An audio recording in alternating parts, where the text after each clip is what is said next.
La gang du show. La gang du show. L'audio, le visuel, mais surtout l'audio. Tu devrais fortement rejoindre notre Patreon.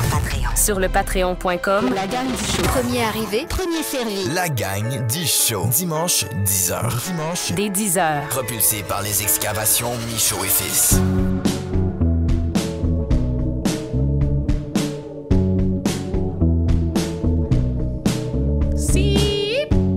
On ne pas commencer la nouvelle saison avec autre chose qu'un si. Es-tu capable de m'en faire un si? Écoute, je suis pas sûr. T'as pas voir, on va l'essayer. Sip! Sip!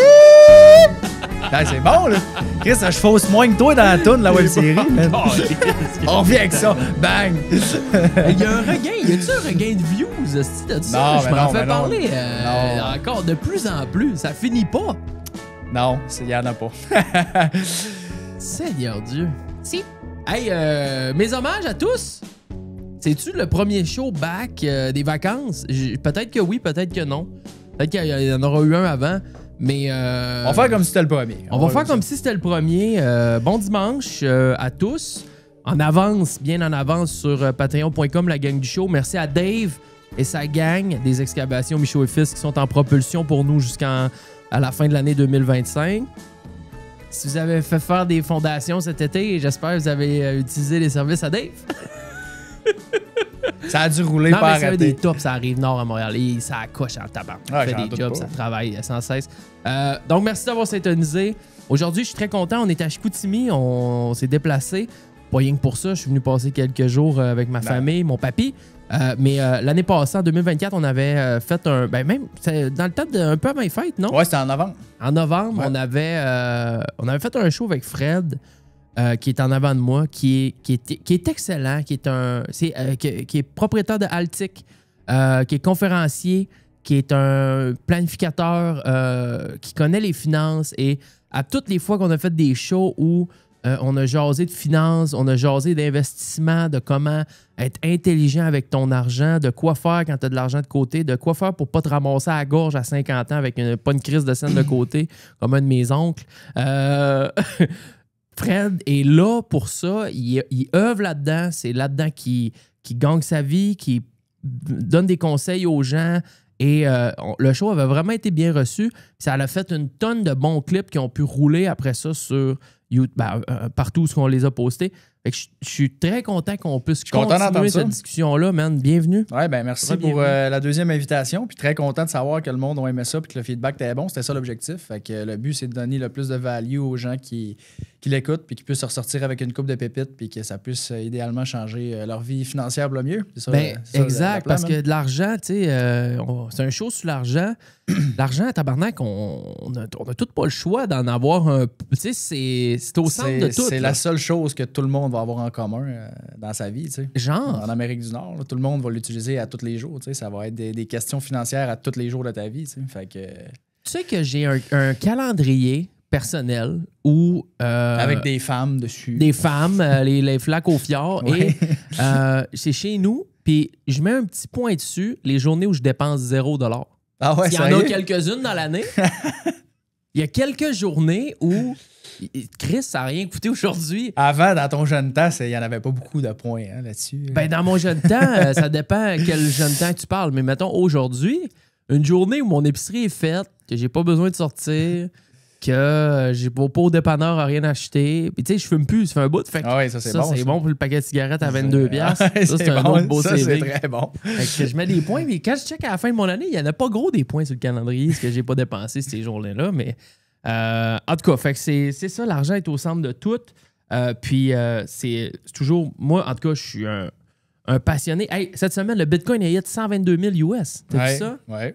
Ah oui, c'est sûr que la crypto, c'est vraiment la grosse mode en ce moment. Tu sais. Puis c'est tout le temps un peu le même cycle. Tu sais, c'est comme à un moment donné, ça hype pas mal. Puis à un moment donné, là, ça crache. Puis là, pendant comme 6 mois, 1 an, il n'y a plus personne qui en parle. Puis tu sais, c'est comme c'est low profile un peu. Puis là, les gens intelligents vont en racheter des fois, justement, vont profiter de ça. Puis là, il y a un autre cycle qui arrive, ça remonte. Tu sais, la crypto, ça a quand même été cyclique, mais les cycles ont pas mal été similaires, tu sais, à toutes les fois. Là, genre de comme, c'est vraiment le même pattern. Tu sais. Vraiment. Puis, tu sais, il y en a qui y croient énormément. Cette semaine, j'ai vu beaucoup sur Whale Watch ou Watch Guru sur Twitter, beaucoup de gars, de gens, peut-être des gars, des filles, whatever, qui ont acheté un genre de 10-15 000 bitcoins il y a 14 ans, 13 ans, 15 ans de ça. Ouais, j'ai vu ça. Cette semaine, les wallets sont fantômes depuis 15 ans. Il n'y a rien qui se passe. Il n'y a rien qui rentre dans les wallets. Il n'y a rien qui sort. Et cette semaine, toutes ces wallets-là sont en activité, mon chum. Ça a cashé out des milliards de dollars. Ouais. J'ai vu ça. C'est ça. J'ai pas rechecké plus en détail, mais c'est ça, juste à quel point c'est legit. Genre, c'est-tu vraiment ça? Puis tout, c'est comme. Les wallets, c'est public. Ouais, c'est ça. Ben, j'ai pas creusé, mais je l'ai vu passer, là, ce que tu parles là. Fait que, si c'est vraiment le cas, c'est comme, ouais, c'est. Quelqu'un qui a mis 15 000 en 2012, 2011. Il a oublié ça. Il faut que à ce moment-là, quand tu as acheté ça en 2012, 2011, que tu aies pris ça assez au sérieux pour noter ta clé d'accès de ton affaire. Parce que les techniques pour rentrer, pour acheter du Bitcoin il y a 15 ans, c'était pas un clic comme aujourd'hui. C'était toute une manipulation. Ouais. Et d'avoir réussi à garder ça actif sans perdre ta bebelle, c'est hot, là. Ben, tu sais, moi, ce que je retiens là-dedans, mettons, je pense que le message qui est le plus important à retenir pour les gens, justement, en général, c'est juste comme, t'as vu, la personne n'a pas touché à ça. T'sais. Exact. Elle a juste laissé là. Exact. Fait que n'importe quel investissement que tu fais, si tu fais un investissement, c'est dans le but, justement, de le laisser là puis de le laisser travailler. Fait que c'est pas d'aller essayer d'interrompre. Puis souvent, les gens qui vont essayer de faire du trading puis faire de la spéculation, il y en a quelques-uns qui vont faire de l'argent, comme on avait déjà parlé dans l'autre show. Mais la plupart, non. Puis c'est à cause de ça. Parce que quelqu'un qui aurait essayé de spéculer la crypto, imagine, tu l'achètes, là, il est à 1$. Là. Quand il est rendu à 10$ ou à 100$, je veux dire, tu penses que c'est fait. T'es comme, OK, c'est beau, nanana. Puis là, tu le vends, mais c'est comme, t'as-tu vu tout ce que tu viens de manquer après? Ouais. Fait que le but, c'est vraiment d'y aller avec un mindset de long terme dans n'importe quel investissement. Puis je pense que la leçon à retenir de cet exemple-là de la crypto, c'est ça. C'est juste de comme, si tu y crois, ben, interromps pas. Interromps-le pas. Interromps-le pas. C'est ça. Ouais. Exact. Laisse-le faire. Ça prend un mental d'acier d'acheter quelque chose à 1$ puis de ne pas le vendre à 100$. Non, exact. Ben puis c'est pour ça que si tu le checkes pas trop, mettons, parce que ça se peut que ça soit quelqu'un aussi qui n'ait pas checké nécessairement, qu'il l'ait juste comme, puis il s'est pas donné l'occasion, en même temps, le Bitcoin, c'est facile. Oui, exact. Non, c'est ça. Je te parle, mettons, au début, Je veux dire, au début, peut-être qu'il l'a oublié pendant un bout, Puis là, il est rendu à 16 000. Il fait, oh, tabarnak, t'as c'est ça, exact. Wow. Puis après ça, c'est peut-être documenté, on spécule, mais après ça, il a peut-être dit, crime, ça va lever encore plus, fait que non, je vais attendre, mais parce que le gros de son cash était fait, puis il a dit, je vais attendre, puis c'est comme, puis à la limite, il dit, si il redescend, mettons, à, je sais pas, moi, il était rendu à 100 000, il dit redescend à 20 000. Ben lui, il va quand même avoir fait tout un profit pareil. Là, il passe à la gratte pas à peu près. Fait que félicitations. Si vous avez acheté du Bitcoin en 2011, on peut être amis quand vous voulez. Il n'y a pas de trouble. Fred, hey, je veux commencer, lancer la table, ouvrir la table avec la question que j'ai posée sur Insta hier. T'as un gars qui t'arrête. T'as Jeff Bezos qui arrive en avant de toi. Non, on va dire Elon Musk pour titiller le monde parce que le monde ne l'aime pas. Moi, je l'adore. C'est bon. On a Elon Musk qui arrive ici, il dit Salut Fred, j'ai 2 pitons devant de toi. Avec son accent du Saguenay. Là. Avec son accent du Saguenay. J'ai 2 pitons là. J'en ai un vert, j'en ai un rouge. Si tu cliques sur le piton vert, instantanément, boum, t'as 1 million de dollars qui rentrent dans ton compte de banque. Par contre, si tu cliques sur le piton rouge, t'as 50% de chance qu'il y ait 100 millions qui soit déposé dans ton compte instantanément. Mm-hmm. Moi, personnellement, je prends le piton vert à 1 million. Je peux t'expliquer pourquoi. Mais toi, qu'est-ce que tu ferais? Explique-moi pourquoi, je vais te répondre après. OK. Moi, la façon que je le vois, puis j'ai eu des débats extrêmement intéressants sur Insta, puis merci à tous ceux qui m'ont écrit. Ouais, c'est tout le temps le fun d'échanger comme ça. Puis il n'y a pas personne qui a raison. C'est juste comme on échange. Puis moi, c'est ça que je trouve le fun des réseaux. C'est quand on est capable d'échanger dans le respect, même si on n'a pas des points de vue pareils, puis qu'on pense pas pareil, puis qu'on a des opinions différentes, c'est ça qui est le fun. Mm-hmm. Puis moi, c'est ça que j'essaie de faire aussi sur mes réseaux, c'est comme des fois de créer des discussions qui amènent des fois des frictions, mais que crime, après, ça fait qu'on est capable de crime, j'avais pas vu ça de même. Des fois, il y a du monde qui écrive des affaires. C'est ça. Crime, c'est vrai que c'est pas fou, non. Puis je suis pas nécessairement d'accord après, puis j'ai pas changé mon point de vue, mais j'ai écouté ce que la personne a dit. J'étais comme crime, ça m'a fait comme cheminer à quelque part, tu sais. Fait que c'est ça que j'aime. Fait que continue ce que tu disais. Même chose avec ça, avec la question. Moi, mon point de vue, c'est simple, c'est... Regarde, moi, mettons, mes investissements, là, à chaque année, je fais en haut de 10 %. Ça se peut que je fasse un 7, là, mais je fais tout le temps au moins 10 et plus. Là, 10 ou 20, là, là, quand même. Fait que je me dis, je ramasse 1 million là. Tout de suite, je l'investis dans des bons stocks, des bons ETF avec dividendes, mais qui ont un gros potentiel de growth pour aller me chercher un 8, 10, 12 % par année. Puis je continue de travailler, je continue de faire exactement le même move que ce que je fais présentement. Mais ça, aller chercher ce 10 % là sur 1 million, c'est 100 000 par année. À peu près, tu sais. Donc, tu fais ça pendant 10 ans, tu continues de travailler, tu montes ton million à 2 millions. Puis quand tu arrives à 2 millions, là, ton salaire de dividende annuel devrait pas mal être assez pour te faire vivre. OK? Exact. Donc, tu arrives à 2 millions, tu ne vis que sur tes dividendes qui vont te donner, disons, 100 000 par année si tu es à 5 % de dividendes, 6 %.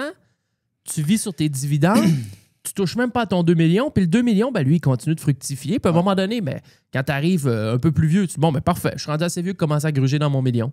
Puis mon 2 millions. Puis tu pourrais même décider de jamais le toucher non plus, puis juste puis le donner à tes petits-enfants. Exact. Ça peut être ça. Moi, ça, c'est ma vision. Il y a des gens qui m'ont écrit, par contre, regarde, moi, il dit, j'ai une super belle vie présentement, déjà. J'ai pas à me plaindre, je demande pas plus de cash, je le gamble 100%. Il dit 1 million, ça va changer, oui, un peu pour moi, mais 100 millions, tabarnak. Il y a un déphasé pour avoir 100 millions. Exact. Ben, c'est ça, moi, je suis d'accord avec. Je te dirais, je vais répondre à la fameuse réponse classique en finance, ça dépend. Mettons, je vais te dire. Moi, personnellement, mettons, j'irais probablement avec le 50 millions. Le 100 millions, oui, exactement. Parce que si je l'ai, tout va scaler plus vite, mettons, au niveau de ce que je veux faire pour bâtir les business, puis juste comme être capable de réinvestir plus rapidement, puis aller aider plus de monde plus vite. Tu comprends, mettons? C'est ça. Parce que moi, mon but, c'est vraiment juste d'avoir comme de pouvoir avoir un impact le plus positif que je peux avoir. Tu sais, ce qui m'a drivé, ça a toujours été ça. Fait qu'autrement dit, le 100 millions ne serait pas pour flasher. Tu sais, je m'en sac, tu comprends? C'est juste pour essayer d'aider le plus de monde possible. Fait que si j'ai 100 millions qui arrivent demain matin, c'est sûr et certain que ça permet d'aller plus vite, mettons, dans certaines phases. Le danger avec ça, c'est que si tu l'utilises mal, puis justement que t'es pas stratégique avec ça, ben ça peut être vraiment un couteau à deux tranchants parce que des gagnants de loterie qui ont fait faillite, il y en a plein. C'est des histoires de ça. C'est pour ça que je te dis ça dépend. Mettons, là, je te réponds pour moi personnellement. Probablement que je le gamblerais. Okay? Mais mettons, au stade où je suis, parce que j'ai pas besoin, mettons, du million là pour changer de quoi dans ma vie personnelle. Tu comprends-tu? Puis là, c'est comme, OK, j'ai quand même 50% une chance sur deux d'avoir 100 millions qui arrivent là, puis que là, je peux le pogner, puis scaler toutes mes affaires plus vite, mettons. T'sais. Fait que là, c'est comme, OK, ça n'arrivera pas jamais. Là, non, c'est pas ça arrive une fois. C'est là, ça, exact. C'est once in a lifetime. Fait que c'est comme, OK, la loterie, c'est 0.0000 de chance. Là, c'est 50%. C'est comme, OK, t'as peur. Mais je dis ça dépend parce que là, je réponds pour quelqu'un. Mettons que c'est moi, mais quand j'ai 22 ans, exemple, ou 20 ans, puis là, j'ai pas une scène, mettons, OK? Puis je veux me lancer en affaires, j'ai 0. Je prends le million. Je prends le million parce que le million t'amène une sécurité déjà en partant, puis tu es capable de dire, tu peux le voir de deux façons. C'est soit que tu le prends pour dire, j'ai investi tout dans ma business, puis je suis capable de ne pas avoir besoin des banques, puis d'être un peu plus indépendant, puis de comme scaler ma business, genre plus rapidement, justement. Tu sais, mettons un jeune qui a du potentiel, qui a du vouloir, puis qui va l'utiliser intelligemment, mettons. Fait que dans on va dire un point de vue d'entrepreneur qui est jeune, tu sais, tu prends le million. Genre, parce que si tu l'as, ça peut changer crissement des affaires. Ben oui, ça te facilite le restant de ta vie. Exact. L'autre affaire, comme tu as dit un peu, c'est que si, mettons, quelqu'un, il a moins le profil d'entrepreneur, mais qu'il va générer 50, 60, 70 000 par année de ce million-là, puis qu'à cause de ça, ça lui permet d'être indépendant financièrement ou en partie indépendant financièrement, ben, il est capable de vivre vraiment, tu sais, la vie qu'il veut. Tu sais, moi, c'est un peu ça que j'essaie de vendre comme idée aux gens, c'est de devenir indépendant financièrement. Puis là, tu serais capable de l'être, genre, tout de suite, tu comprends? Ouais. Fait que c'est comme... ça amènerait vraiment beaucoup de positifs parce que quand tu es indépendant financièrement, tu peux vraiment, tu as le contrôle sur ta vie, tu as le contrôle sur tes choix, puis tu décides qu'est-ce que tu fais de ton temps. La liberté de temps. Exactement, c'est en plein ça. Fait que je te dirais que dans les deux cas, le danger, ça serait que tu prennes 1 million ou le 100 millions, c'est quelqu'un qui a pas d'éducation financière, qui a une mauvaise tête sur ses épaules, qui est vraiment pas, mettons, le genre de personne qui qui est tout croche, on va dire, là, ça peut juste te scraper. Ouais. Ça peut juste te scraper. Parce que imagine le rush de gagner 1 million ou 100 millions. Tu ne le revivras jamais, ce rush-là, tu comprends? Fait qu'imagine si tu l'as tout perdu, tu as tout fait des niaiseries, comment que ton regret, ton poids à supporter. T'en vas dans la rue. Oublie ça. C'est énorme. Pas de ça. Oublie ça. Fait que c'est pour ça que ça serait. Dans les deux cas, ça prend des gens avec des bonnes têtes, ses épaules, puis qui sont capables d'être intelligents. Parce que j'en ai vu en finance des gens qui ont reçu des héritages. C'était pas 100 millions, 300 000, 400 000. Puis tu sais, il y en a qui l'ont bien géré, mais pas beaucoup. Puis il y en a d'autres. Ah ouais? Ouais, c'est fou. Là, mais le monde, il reçoit un héritage, disons un demi. Là. Il reçoit 500 000 qui rentre. Pouf! Ouais. Le gars, il est fou, me la merde. C'est quoi? Comment ça marche? C'est déposé dans ton compte de banque, ça? Ça dépend là, tout le temps. Là, mais mettons que tu reçois un héritage, c'est comme, mettons, tu as un parent qui décède. Là, c'est comme je te dis, ça dépend comment il a été drillé. Puis des fois, il y en a qui reçoivent des héritages. Puis quand tu as de l'argent, mettons, qui arrive facilement, sans effort, puis que tu n'es pas éduqué financièrement, là, c'est vraiment un pas bon mélange. Genre, c'est vraiment un pas bon mélange. Parce que tu es une personne souvent qui va être justement insécure, qui va vouloir se prouver, là, tu vas avoir probablement un manque de confiance. Fait que là, tu vas vouloir aller combler tout ça avec l'argent que tu viens d'avoir. Fait qu'en achetant un gros char, en achetant une grosse maison, en achetant ça, en achetant ça. Fait que là, ça fait que tu vas faire plein d'erreurs. Puis une fois que tu les as refaites, après, là, l'argent n'est plus là. Puis là, c'est là que ça fait mal. Parce que les gens, après, c'est là qu'ils le regrettent. C'est pas sur le coup, c'est tout le temps une couple d'années après. Parce que là, tu l'as pu. Puis là, tu vois ce que ça aurait pu être. T'sais, de dire, OK, j'aurais pu prendre un 50 000 vraiment comme, mettons, flamber ce cash-là puis faire mon fou avec ça. Puis garder 450 puis le placer. C'est ça. Aujourd'hui, j'aurais 1 million puis je serais libre financièrement puis j'aurais autant, trippé, mettons, genre avec mon 50 000 parce que je m'aurais rendu compte que j'ai pas besoin de flasher puis d'acheter. Tu t'en rends compte. T'as pas besoin de 500 000 pour te rendre compte que quand tu flambes du cash, à un moment donné, c'est éphémère, tu comprends? Tu t'en rends compte à un moment donné assez vite, là, t'sais. Fait que c'est comme... C'est ça. Fait que je te dirais, si quelqu'un, comme moi, la personne que j'ai rencontrée qui l'a le mieux géré, c'était quelqu'un qui était très mature émotionnellement, puis très mature, il avait vraiment une bonne tête ses épaules, puis le gars, il s'est servi de ça pour investir justement en immobilier, starter sa business. Ben voilà. Puis genre, là, lui, il a pas dépensé aucune scène, genre dans des niaiseries. Il continue de travailler. Il a eu ça à 18 ans. Là. Fait que c'est rare, là, les kids de 18 ans qui, genre, ils vont avoir cette maturité-là. Puis, tu sais, ce gars-là, il l'a eu, puis après ça, il est parti pour la gloire. Après, le reste de sa vie, il a eu ça à 18 ans. Fait qu'imagine, comme je disais tantôt, quelqu'un qui a 1 million à 18 ans, mais qui sait comment l'utiliser parce qu'il est wise, il s'est éduqué financièrement, il a fait les formations sur Altic. Voilà. Puis, genre, il est bon là, avec l'argent, mettons, puis il a une bonne tête, ou ses parents l'ont bien drillé. Ça peut être ça aussi. Des fois, tes parents sont en affaires, puis ils vont te driller comme il faut. Fait que tu arrives à 18-20 ans, puis comme tu es prêt. Ben, c'est comme, OK, ça change toute une vie si tu l'as tout de suite, là, 1 million. Mais si tu n'as vraiment pas une bonne tête sur les épaules puis que tu es ignorant financièrement, c'est sûr que de recevoir de l'argent de même, tomber du ciel, vraiment, vraiment pas une bonne recette. Réfléchissez-y. Vous arrivez avec l'opportunité. Prenez un petit 2 minutes, genre ça, avec ta blonde ou ta mère, puis check ça. Ouais, c'est intéressant comme... Puis moi, je suis un gambler en plus. Moi, je gamble 3-4 fois par semaine sur Twitch. Je mets un 100$, puis j'aime ça en casino en ligne. Fait que je dépasse jamais, je mets jamais plus que 100$, puis c'est tout le temps... Je fais très attention. La semaine passée, j'ai gagné 2000, ça, c'était le fun. Mais tu sais, je suis un gambler, mais pour ça, je ne suis pas gambler. Je suis vraiment en mode... Moi, je te l'ai dit l'année passée, ma vingtaine, je l'ai bousillé parce que j'étais tellement sur la brosse que toutes les 100 000 que j'aurais pu mettre de côté, ben, je me suis défoncé avec. Fait que je me reprends depuis les 4 dernières années. Donc, moi, dans cette optique-là, de me dire, je reprends le temps que j'ai perdu, 1 million, pour moi, ça change bien raide. Mais il y a un autre point aussi qui est intéressant avec cette question-là, parce que, puis ça, c'est le côté psychologique. On pourra en reparler aussi peut-être un peu plus tard, parce que la psychologie dans l'argent, c'est vraiment un gros point. Puis, tu sais, quand, mettons, moi, de nature, je serais plus là, 1 million, comme je te disais tantôt. Puis moi, j'aurais pris le 50 millions pour les raisons que je t'ai dit, le 50 %. Mais de nature, je prendrais plus le 1 million qui est sûr, justement, pour bien l'utiliser. Puis après ça, ça me permettrait d'être libre. Puis tout. Mais étant donné que je suis comme déjà rendu là au niveau d'être libre, puis tout, ben, ça me permet de dire, OK, je vais comme les raisons que je t'ai dit tantôt. Autrement dit, t'es déjà millionnaire, fait que t'as pas besoin d'1 million de plus. Non, mais c'est pas ça. C'est indépendant financièrement, t'es pas obligé d'être millionnaire. Okay? C'est plus genre, tu sais bien gérer tes affaires. Puis moi, je te dirais, la clé, c'est que j'ai vraiment pas besoin d'un gros train de vie pour être bien, tu comprends? Fait que ça me permet que j'ai pas besoin d'avoir, mettons, 5 millions pour dire, OK, je suis capable de me générer 300 000 par année pour soutenir mon train de vie. C'est ça, je te dirais, le cheat code. Puis quand même que j'aurais 10 millions dans le compte de banque à cause que les business, ça va bien, puis tout, je me verserais pas de salaire faramineux parce que j'ai pas besoin de ça. Moi, c'est tout le temps, comme je te dis, le projet qui me drive, l'impact, le quotidien. Tout, c'est pas le matériel que je vais acheter, c'est d'avoir une indépendance first, puis de pouvoir aider les gens.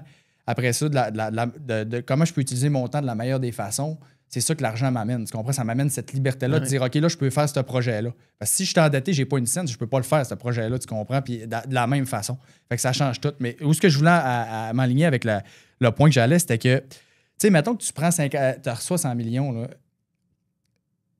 Le point, mettons, que je trouve que moi, qui est un couteau à deux tranchants, c'est que envers toi-même, là, si tu as reçu 100 millions là, de même, tu sais, instantané, tu as pesé sur le piton, tu l'as eu. Puis tu as fait des business, ça a marché, puis tout. Mais tu sais, on s'entend que ça a changé. Si tu n'avais pas eu 100 millions, ça n'aurait pas été la même histoire, tu comprends? Mm-hmm. Fait que comment tu te regardes envers toi-même de genre, tu sais, c'est-tu comme moi qui a été si bon que ça ou c'est juste parce que j'ai reçu 100 millions que j'ai réussi? Tu comprends? Léo le mérite. Exact. Fait que là, t'es comme, il y a ça là, qui est le danger aussi, là, de comme, Chris, ouais, si j'avais pas eu 100 millions, ça n'aurait pas été de même. Là. Puis genre, c'est un peu comme. C'est un peu le syndrome primo que tout le monde il reproche que son père est riche, fait qu'il peut partir des business, mais le gars, il travaille fort en tabarnak. Exact. Non, absolument, c'est ça. Puis je veux dire, moi, j'ai juste un esti gros respect pour lui parce que justement, comme il fait les bonnes choses. Puis, tu sais, on parle de gars qui a une bonne tête, ses épaules, puis tout, puis tu sais, qui a un sens de la business, puis tout. Ben, tu sais, ça, c'en est un, tu sais. Puis moi, jamais que j'ai été de quelqu'un qui dit, c'est à cause de son père. Non, vraiment pas. Tu sais, il aurait réussi pareil, même si son père n'était pas là. Ça aurait été peut-être plus long. Ça aurait été plus long, t'as peut-être des affaires, tu sais, puis peut-être qu'il n'y aurait pas eu la même sécurité dans certains niveaux, puis on connaît pas toute l'histoire, je veux dire, on sait pas tout, tu sais, puis d'avoir des parents qui ont de l'argent aussi, ça amène d'autres choses aussi, tu sais, fait qu'on sait pas tout, puis tu sais, moi, c'est pour ça qu'il n'y a jamais de jugement par rapport à ça, mais ce que je veux dire, c'est que c'est sûr que tu reçois un gain de loterie, puis que tu es capable de faire des investissements avec ça, ta vie est changée, tu sais, c'est à cause du gain de loterie, fait que c'est sûr que t'as pas la même histoire. Puis ça peut être autant positif que super négatif, comme on disait, dépendamment comment tu le gères, mais il y a ça que je trouve qui est intéressant de crime, comment tu te regardes envers toi-même si tu le sais que au fond de toi, t'es comme, ouais, il y a une grosse partie de ce que j'ai réussi, tu sais. Tu sais, exemple, t'as 100 millions, mais t'en vaux 300, là, mais que t'as juste investi, là. T'as pas fait de projet, t'as pas fait de business, tu vaux 300 millions. Tu sais, dans cet exemple-là extrême, là, t'es-tu vraiment comme un esti de bon investisseur? Puis t'es 300 fois meilleur qu'un millionnaire qui l'a grindé? Ouais. Non, tu comprends pas. T'as juste reçu 100 millions que t'as été chanceux, t'as gagné à la loterie, exemple. Tu l'as investi dans des fonds indiciels, chose à faire, t'as été intelligent, mais t'as rien fait d'autre, comprends-tu? Fait que c'est pas parce que t'as 300 millions que t'es 300 fois une meilleure personne. Tu comprends? C'est dans cet exemple-là, exemple. Tu sais. Je sais pas. C'est toute une question. Vous réfléchirez. Ça amène plein d'affaires. Ça amène vraiment plein d'affaires. J'adore. OK, on a commencé avec ça. Tu voulais jaser. Ben là, j'ai beaucoup de choses que tu m'as dit que tu voulais parler. Tu voulais parler de Réa-Célie, Triplex, tout ça, tu sais. On part comment? On commence-tu? On fait-tu mon dossier? Puis après ça, on peut... on peut. C'est comme on avait dit, on pourrait faire, on voulait faire une continuité un peu du deuxième, là, du premier qu'on avait fait, d'aller peut-être un peu plus dans certaines technicalités, certaines choses, des fois que les gens... La maison, c'est le rêve américain. Ouais. La maison, c'est le rêve américain. Le monde veut une maison. C'est ça que tu disais tantôt. Ouais. C'est vraiment overhype. C'est overhype avoir une maison. Ouais, vraiment. C'est genre, hey, j'ai ma maison. Je suis propriétaire. C'est comme, I'm king. C'est fou comment. Tu sais, mettons dans ta famille, là, si tu veux tester les relations s'ils sont solides, là, au lieu du Monopoly, mettons, ou Catan, genre, c'est mieux d'être locataire que propriétaire. Ou être propriétaire, c'est pas si hot que ça. Fait juste amener ce point-là. Ah ouais, ils sont pas d'accord. Là. Je te le dis, mais on essaie d'avoir une discussion. Juste, mettons, on va faire un clip de ça, mettons, là. Juste checker les commentaires du monde, là. C'est pas si hot que ça, être propriétaire d'une maison. Exact. Check les commentaires après, OK? Mais juste ce clip-là de 3 secondes. Ah ouais? Je te le dis. On va être trigger. Je te le dis, c'est débile. Puis, tu sais, là, on va faire la nuance. C'est la pression, ma mère. Ah, mais là, tu t'achèteras une petite maison à Longueuil. Pourquoi?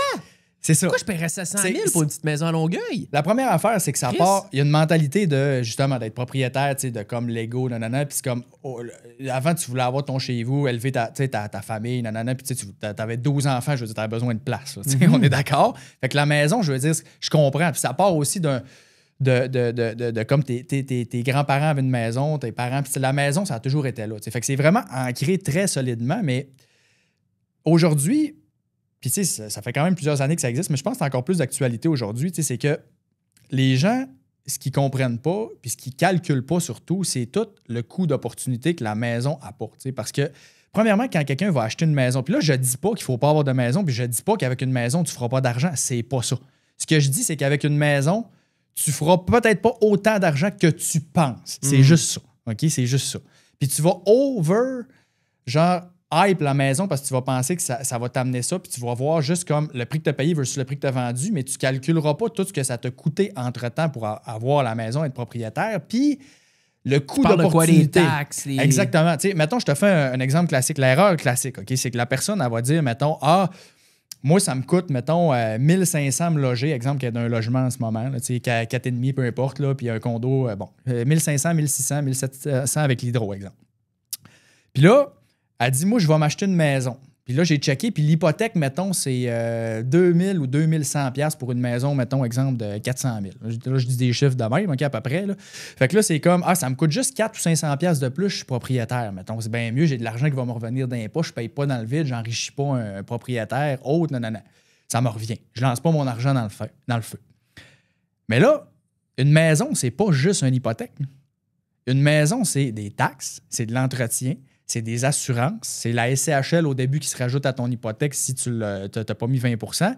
Puis c'est toutes des rénovations aussi que tu vas faire. Tu ne regarderas pas 20 ans la même cuisine, la même salle de bain. Là, fait que tu vas refaire des travaux, c'est tout ça. Fait que les gens, ils ne tiennent pas en compte tout ça en premier lieu. Fait que là, quand tu calcules le coût réel, je n'ai fait des calculs là, plusieurs fois. Là. Au final, mettons, ça ne sera pas 2000. 2006. Ça va être. Non, ça va être des fois 3002, 3004. Ça va être 1006, 1007 de plus. Tu comprends? Là, le double qu'un loyer. Quasiment. Okay. Des fois, ça va être presque le double. Des fois, c'est un petit peu en bas, là, mais des fois, ça va être ça. Ça dépend de la maison qu'elle veut acheter. OK? Mais dans un exemple, on va dire t'as un beau 4,5 que t'es bien en termes de qualité. Là. Aller chercher l'équivalent à être propriétaire, mettons, en termes de luxe, on va dire. Tu vas avoir plus grand puis tout, ça, c'est sûr. OK? Mais je veux dire, en termes de luxe, là, ça va être presque le double. Je n'ai fait plusieurs au marché du Saguenay en passant. Là. Les calculs que j'ai faits, c'était beaucoup au Saguenay. Je n'ai fait un petit peu ailleurs, mais vraiment, les calculs que j'ai faits le plus souvent, c'était au Saguenay. Puis ça revenait, c'était comme, c'est ça, là, c'était pas tout à fait 2 fois plus cher, là, mais comme 75 % plus cher. OK? Fait que les gens, ils prennent. Fait que là, ce qu'il faut que tu calcules, le vrai calcul qu'il faut que tu fasses, c'est la différence. Là, on rajoutera les émotions après, OK? Mais si tu fais juste le côté mathématique, OK, mettons, ça me coûte 1600 pièces de plus, OK? Devenir propriétaire. Si j'inclus tous les frais. Mettons, je me loge pour 1700, là, puis devenir propriétaire, ça me coûterait 3004, mettons. Tous les frais inclus. Tu me suis-tu? Exemple. 3003, 3002, 3001. Ouais, exact. OK? Fait que ça te coûte, mettons, 1600 pièces de plus à être propriétaire. Si tu places ce 1600 pièces-là, exemple, pendant 25 ans, OK? Plus ta mise de fonds que tu as mis au début, genre qui était, mettons, 20-25 000, plus ton frais de notaire de ci, de ça, qui est un 10-15 000, mettons, pour rentrer dans la maison, mettre ça à ton goût, puis tout le kit, là, la taxe de bienvenue, puis tout ça. Bien, si tu calcules tout ça, puis tu le mets pendant 25 ans, exemple d'un index, bien, dans 25 ans, si ta maison a pris 4 % de valeur, tu vas revendre ta maison, mettons, 1,3 million, mais tu vas avoir plus que ça en investissement, tu comprends? Si tu as fait la discipline d'avoir été placé, tu as fait d'autres investissements, tu comprends? Puis même que pour arriver à ça, tu as besoin probablement de placer beaucoup moins que le 1600 de plus que ce que ça... Ben, tu sais, moi, j'avais fait un calcul un moment donné, puis ça arrivait, tu sais, comme si ça arrivait à 4 %, mettons, de prise de valeur de maison, en moyenne, c'est à peu près 4 ça. La prise de valeur à long terme, sur 40 ans, ça va être 4 points quelques. Le monde, il pense, ça prend 7-8 % c'est pas ça. Là. Sur 25-30 ans, c'est 4 % à peu près de prise de valeur, tu sais. Puis si c'est 5 et que c'est vraiment bon, ben. Mais c'est quoi le monde qui a des maisons 300 000 en 2018 qui revendent 600 aujourd'hui? Ça, c'est cyclique. C'est ça que je te dis. C'est cyclique du secteur. Mais je veux dire, si tu as ta maison pendant 25 ans, elle ne se doublera pas aux 5 ans. Non. C'est pas ça. Là. Tu comprends? Ça, c'est une maison 300 000 de Là, il y a eu le COVID, il y a eu tout. C'est pas ça. Ouais. Non, c'est particulier. Puis c'est pour ça que les gens, en ce moment, overhype la maison. C'est parce qu'avec ce qui est arrivé dans les dernières années, ça a tellement pris de valeur que le monde pense que c'est. Mais fait qu'il y en a qui ont fait de l'argent avec les maisons. C'est pas ça que je suis en train de dire, que tu ne feras pas d'argent avec une maison. C'est juste que si tu dis, moi, j'achète une maison pour me loger pendant 30 ans, bien, si tu fais d'autres investissements pendant 30 ans puis que tu payes moins cher en étant locataire puis que tu es intelligent, chose que la plupart des gens n'auront pas la discipline de faire, mettons, de placer de l'argent, bien, mathématiquement parlant, tu pourrais te retrouver à avoir plus d'argent dans 30 ans, tu comprends? C'est exactement mais pour la plupart des gens, OK, oui, avoir une maison, Puis versus avoir été locataire puis avoir tout flambé ton cash, c'est sûr que la maison, tu vas avoir accumulé quelque chose. Autrement dit, pour quelqu'un de pas discipliné puis quelqu'un qui aurait même pas fait d'autres investissements, ben oui, ta maison, effectivement, tu vas avoir de quoi. Tu comprends? Moi, je parle pour quelqu'un, mettons, qui est tout seul ou qui est en couple, qui n'a pas d'enfant puis qui serait bien là, dans un condo 4,5, 5,5, mettons, en location. Là. Ben, cette personne-là, si elle est intelligente puis qu'elle prend son argent puis qu'elle fait d'autres investissements, elle va être plus riche là, dans 25, 30 ans que d'avoir juste payé sa maison, tu comprends? C'est juste ça le point. Puis ça ne s'adresse pas à tout le monde, là, je le sais. Mais je fais juste dire, quelqu'un en ce moment qui se demande, je serais peut-être mieux d'être propriétaire. C'est comme, si tu es tout seul puis tu ne sens pas que tu as besoin de l'espace, au niveau financier, tu es peut-être mieux d'être locataire puis de faire d'autres choses avec ton cash. Puis tu sais, mettons, prenons PC Jolicoeur. PC Jolicoeur, là, il est locataire là, en ce moment, puis il dit haut et fort parce qu'il sait combien que ça coûterait avoir le même luxe, être propriétaire. Puis à la place, il aime mieux pogner son cash puis investir dans sa business puis faire d'autres choses avec parce qu'il va faire bien plus d'argent que sa prise de valeur de maison. Ça s'applique encore plus à quelqu'un qui est en affaires ou qui est professionnel. J'ai rencontré un urgentologue là, une couple de semaines. Il est rendu à 2 millions, il gagne 600 000 par année. Il est locataire. Il a des enfants. Mais c'est par choix pour l'instant. À un moment donné, il va en acheter une maison. Il ne sera pas locataire tout le temps. Mais en ce moment, c'est ça qui est le mieux pour lui. Puis tous les investissements qu'il fait à part, que ce soit dans sa business ou autre, ça y rapporte bien plus que la prise de valeur de maison, tu comprends? Fait que pour quelqu'un qui est en affaires ou quelqu'un qui est professionnel et qui est capable d'aller chercher des revenus de plus, ça, c'est comme quand tu n'as pas l'entretien de la maison à gérer, que tu n'as pas tout le temps, l'énergie qu'il faut que tu mettes dans une maison, pour ça, c'est comme être locataire, ça va être plus avantageux pour ce type de personnes-là s'ils font les bonnes choses. Ben, avec leur argent. C'est exactement ma vision personnelle.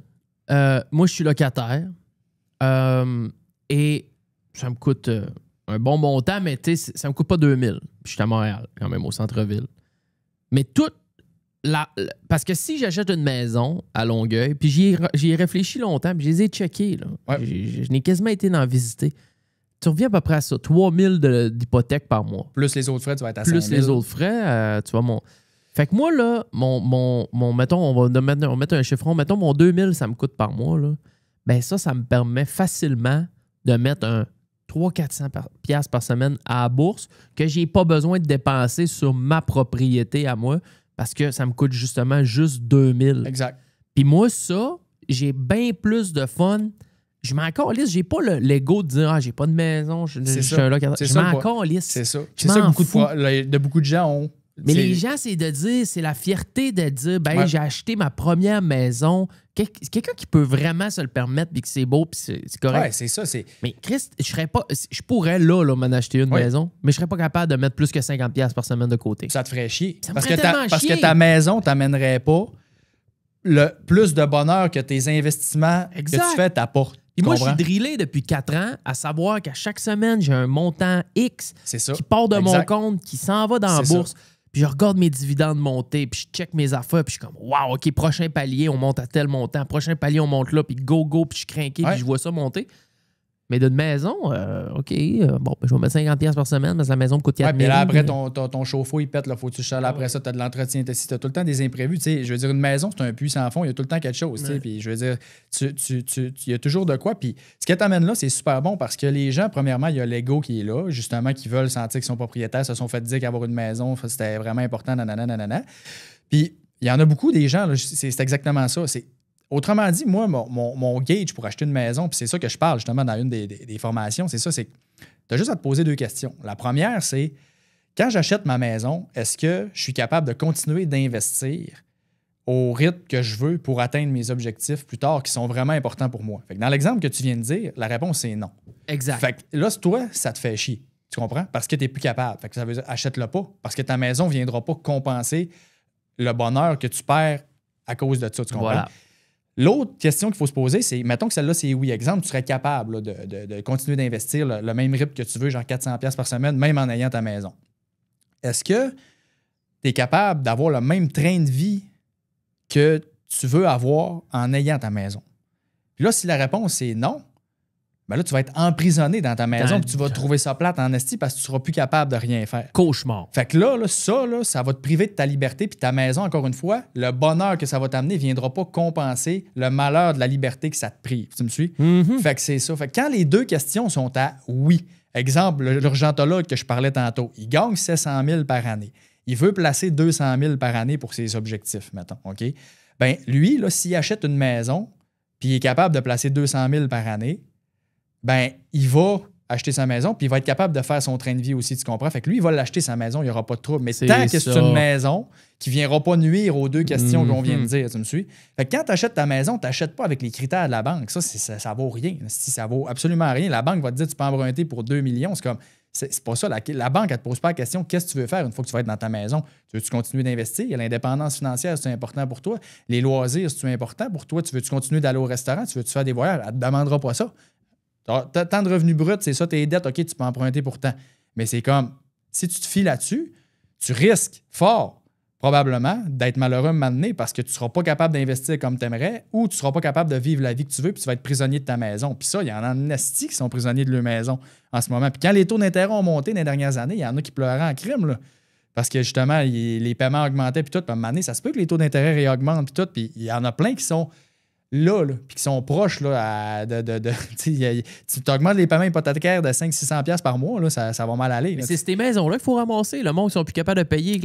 C'est là qu'arrivent des opportunités. Quand il arrive une grosse récession, c'est là que ça peut arriver. À un moment donné, il y a quelqu'un qui n'aura pas le choix de la vendre puis il va falloir qu'elle vende vite. C'est la banque qui reprend la maison ou quelque chose de des reprises de finances ou c'est quelqu'un qui va l'afficher vraiment pas cher parce que là, il n'y a pas le choix de la vendre vite, mettons. Mais ça arrive quand il y a des situations de crise, des récessions puis que ça va mal.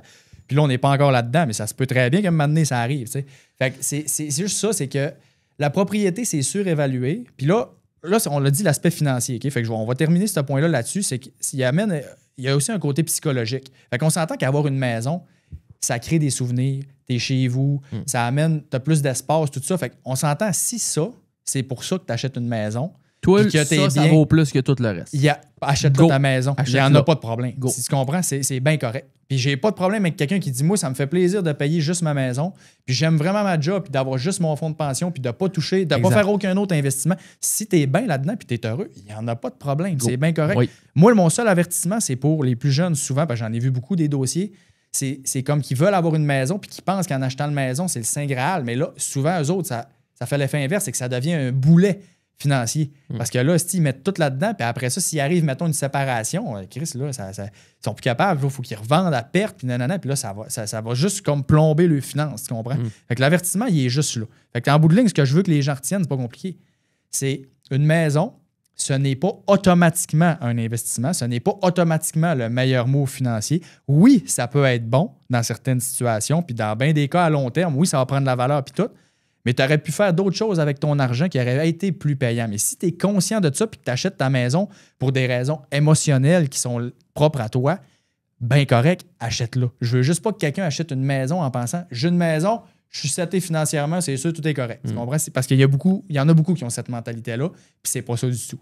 Ça nous amène à mon petit dossier personnel. Ouais. J'ai regardé cette semaine, je suis au Saguenay, je viens d'ici. Je suis un natif, je suis un bleuet. Et mon frère travaille bien, il travaille fort. Tu payes un pick-up. Paye un pick-up, paye un 4 roues. Pas capable de rentrer le 4 roues dans la boîte, j'adore. Je niaise, j'arrête pas de le niaiser avec ça. Le 4 roues, il rentre. Je pensais qu'il rentrait pas, le 4 roues, il rentre. Puis, je vis encore chez mes parents, je sais pas pour combien de temps, mais je me suis dit, Chris, Raph, on s'achète-tu un triplex? À 2? Toi, t'habites dans une unité, puis on loue 2 autres. Hey, j'ai regardé les triplex ici.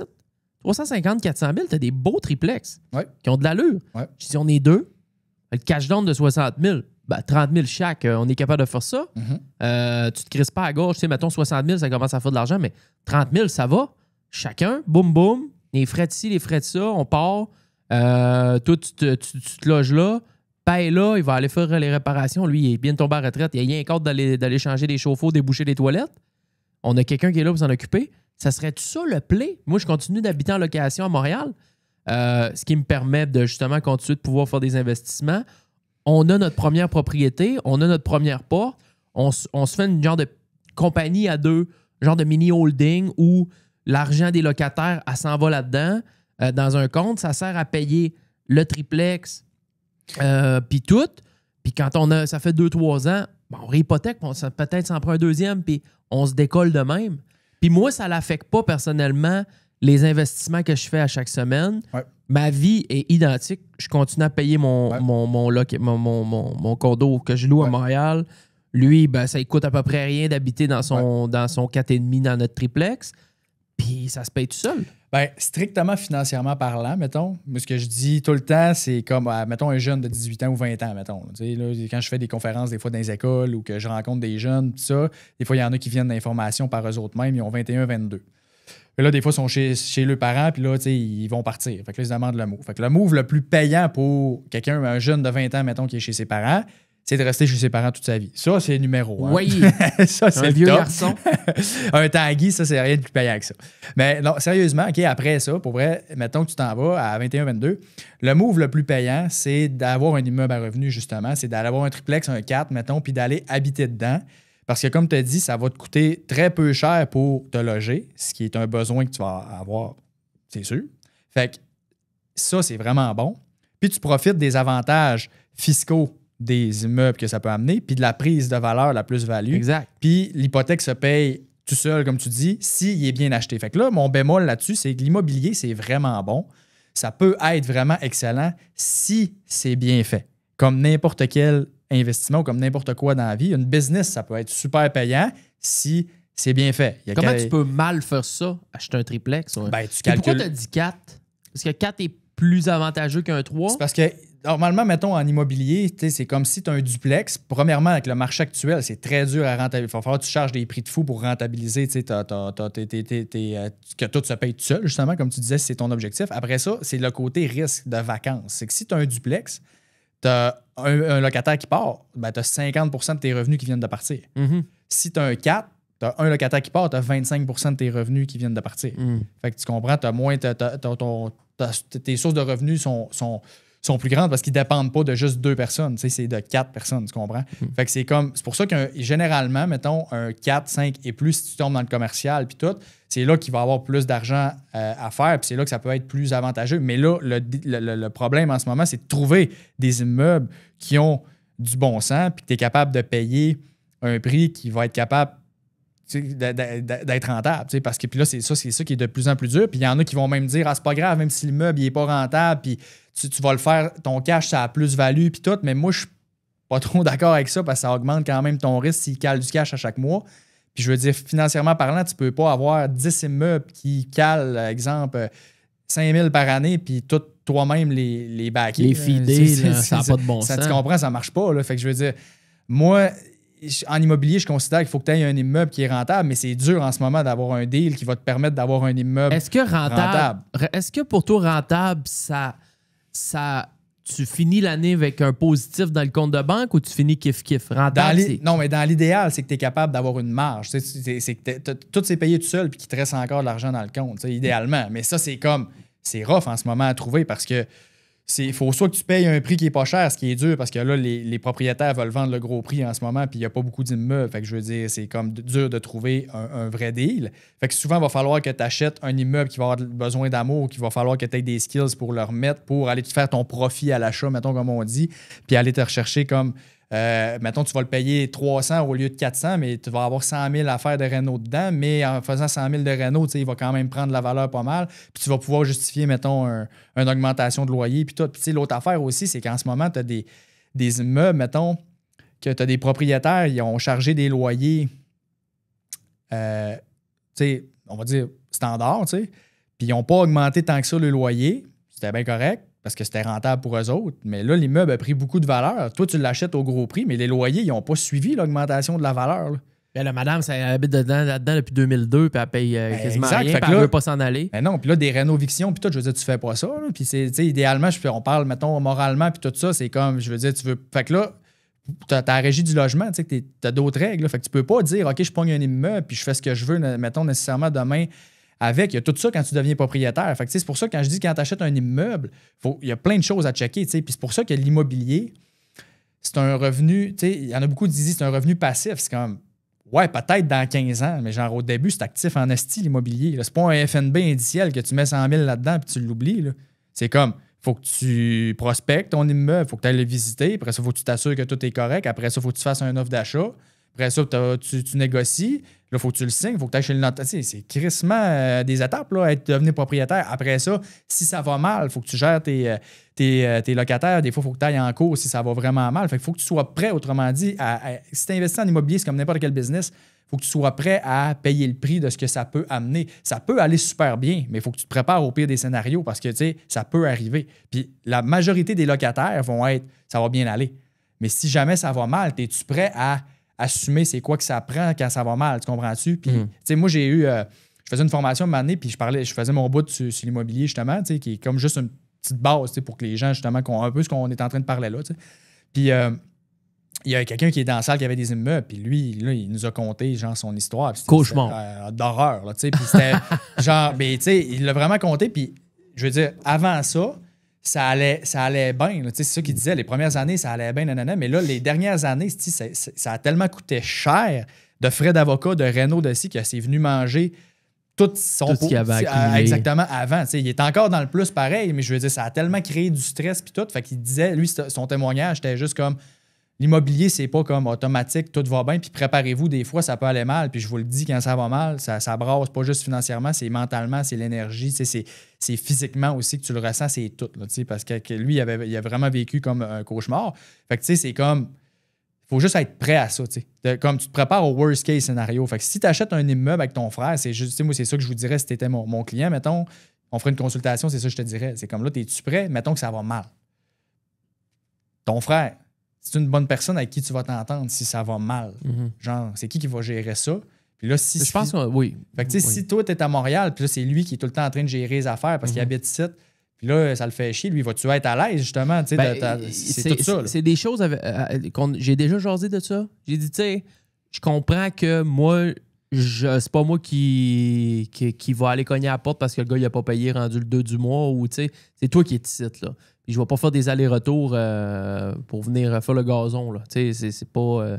pas ça, là. Fait que faut que tu... Fait que je sais pas si dans les parts, il y a quelque chose de 51-49 ou quelque chose juste pour dire que mon frère, il a plus vu que c'est lui qui est là, tu sais. Ou, tu sais, il y a quelque chose, mais c'est lui qui est là physiquement. Fait que c'est sûr que lui va avoir plus d'ouvrages. Puis mon père aussi, parce que mon père va aider là-dedans. Il aiderait. Puis là, je fais la supposition parce qu'on est loin de là. Mais moi, personnellement, je me dis que c'est un des investissements qui serait très intelligent parce que si ce n'est que de mettre un 30 000 ou un 40 000 là, d'une shot, en mise de fonds, ça va. Parce que le reste par mois, ça ne change pas. Oui, parce que ça se paye tout seul si tu l'achètes bien. Exact. C'est ça, exact. Financièrement parlant, si c'est ça...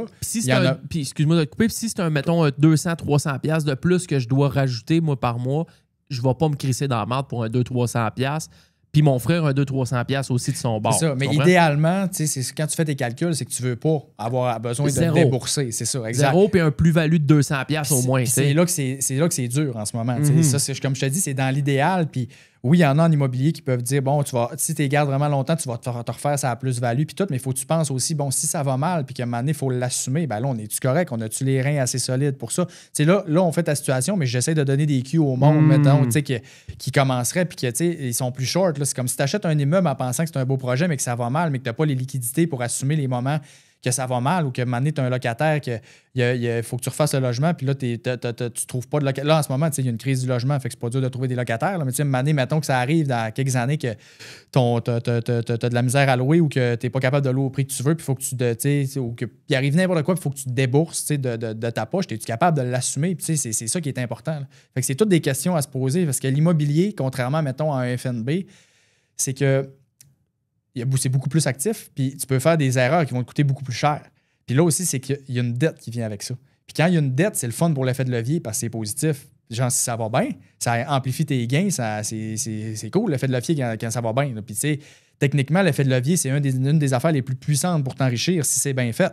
Puis l'effet de levier, ça peut être en immobilier, mais ça peut être dans ta business, ça peut être dans n'importe quoi. Juste le fait, mettons que tu fais un clip aujourd'hui, puis qu'il y a 100 000 personnes qui l'ont écouté, mettons il y a 100 000 vues, c'est de l'effet de levier. Parce qu'au lieu d'avoir dit la même affaire à 100 000 personnes individuellement, ben il y a 100 000 personnes qui l'ont vu en 1 minute, puis toi, tu as juste fait un post, tu comprends? Fait que c'est de l'effet de levier. Fait que l'effet de levier, c'est dans tout. Puis quand c'est bien fait, c'est super merveilleux parce que ça amplifie tes gains. Mais quand ça va mal, ça amplifie tes pertes. Fait que quand tu as une dette, tu peux te retrouver à devoir plus que ce que tu dois, mettons, sur l'immeuble. Puis là, tu n'as plus l'immeuble parce que tu l'as vendu à perte, tu comprends? Fait que là, on fait un scénario que ça va vraiment mal, mais c'est ça qui peut arriver, tu sais.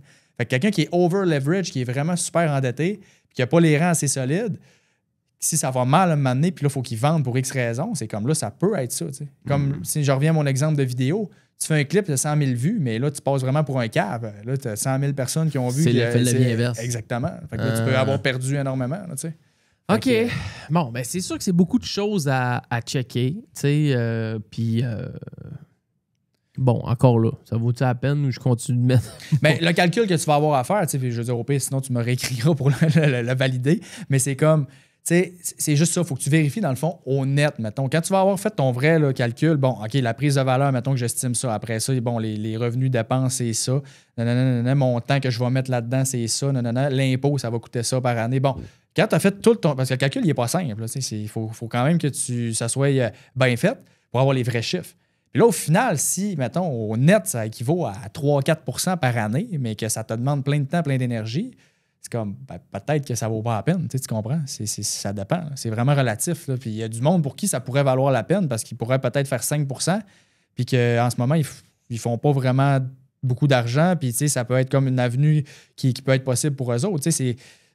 L'exemple moi, que je donne, c'est que si, mettons que tu es un urgentologue, exemple, je reviens encore avec lui, tu gagnes 700 000 par année, tu vas-tu te mettre à faire de l'immobilier, mettons, temps plein ou temps partiel ou genre, tu sais, puis essayer d'aller trouver un profit à l'achat puis tout. Non, t'es bien mieux de travailler, tu comprends, puis de gagner 700 000 par année. Ton taux horaire il est bien plus payant là que d'aller essayer de trouver des immeubles. Ça veut-tu dire que tu peux pas investir en immobilier? Non.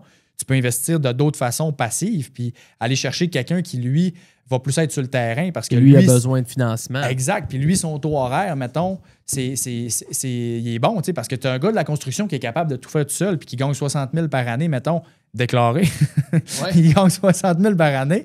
OK?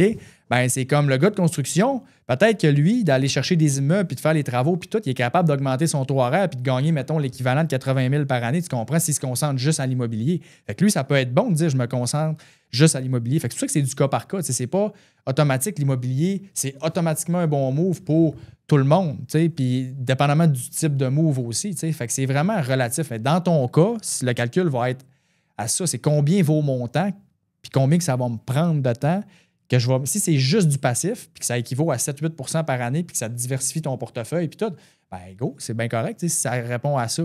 Mais si ça va falloir que tu t'impliques, qu'après ça, si ça va mal, ça peut, OK, voici ce qui peut arriver, puis là, ça va me coûter ça, nanana, puis que là, finalement, tu n'es peut-être pas prêt à prendre ce risque-là, puis que ça, finalement, c'est trop de casse-tête pour en bout de ligne faire pas tant grand-chose, ben peut-être que c'est pas un bon move pour toi, puis peut-être que pour ton frère, ça sera un bon move, tu comprends, dépendamment de sa situation. Fait que c'est vraiment relatif à chaque personne, puis c'est pas comme, c'est vraiment du cas par cas. T'sais. OK, mais il y a beaucoup de choses à réfléchir dans ça. L'idée est bonne. Moi, je serais comme prêt à ça. Je pense qu'on serait rendu là.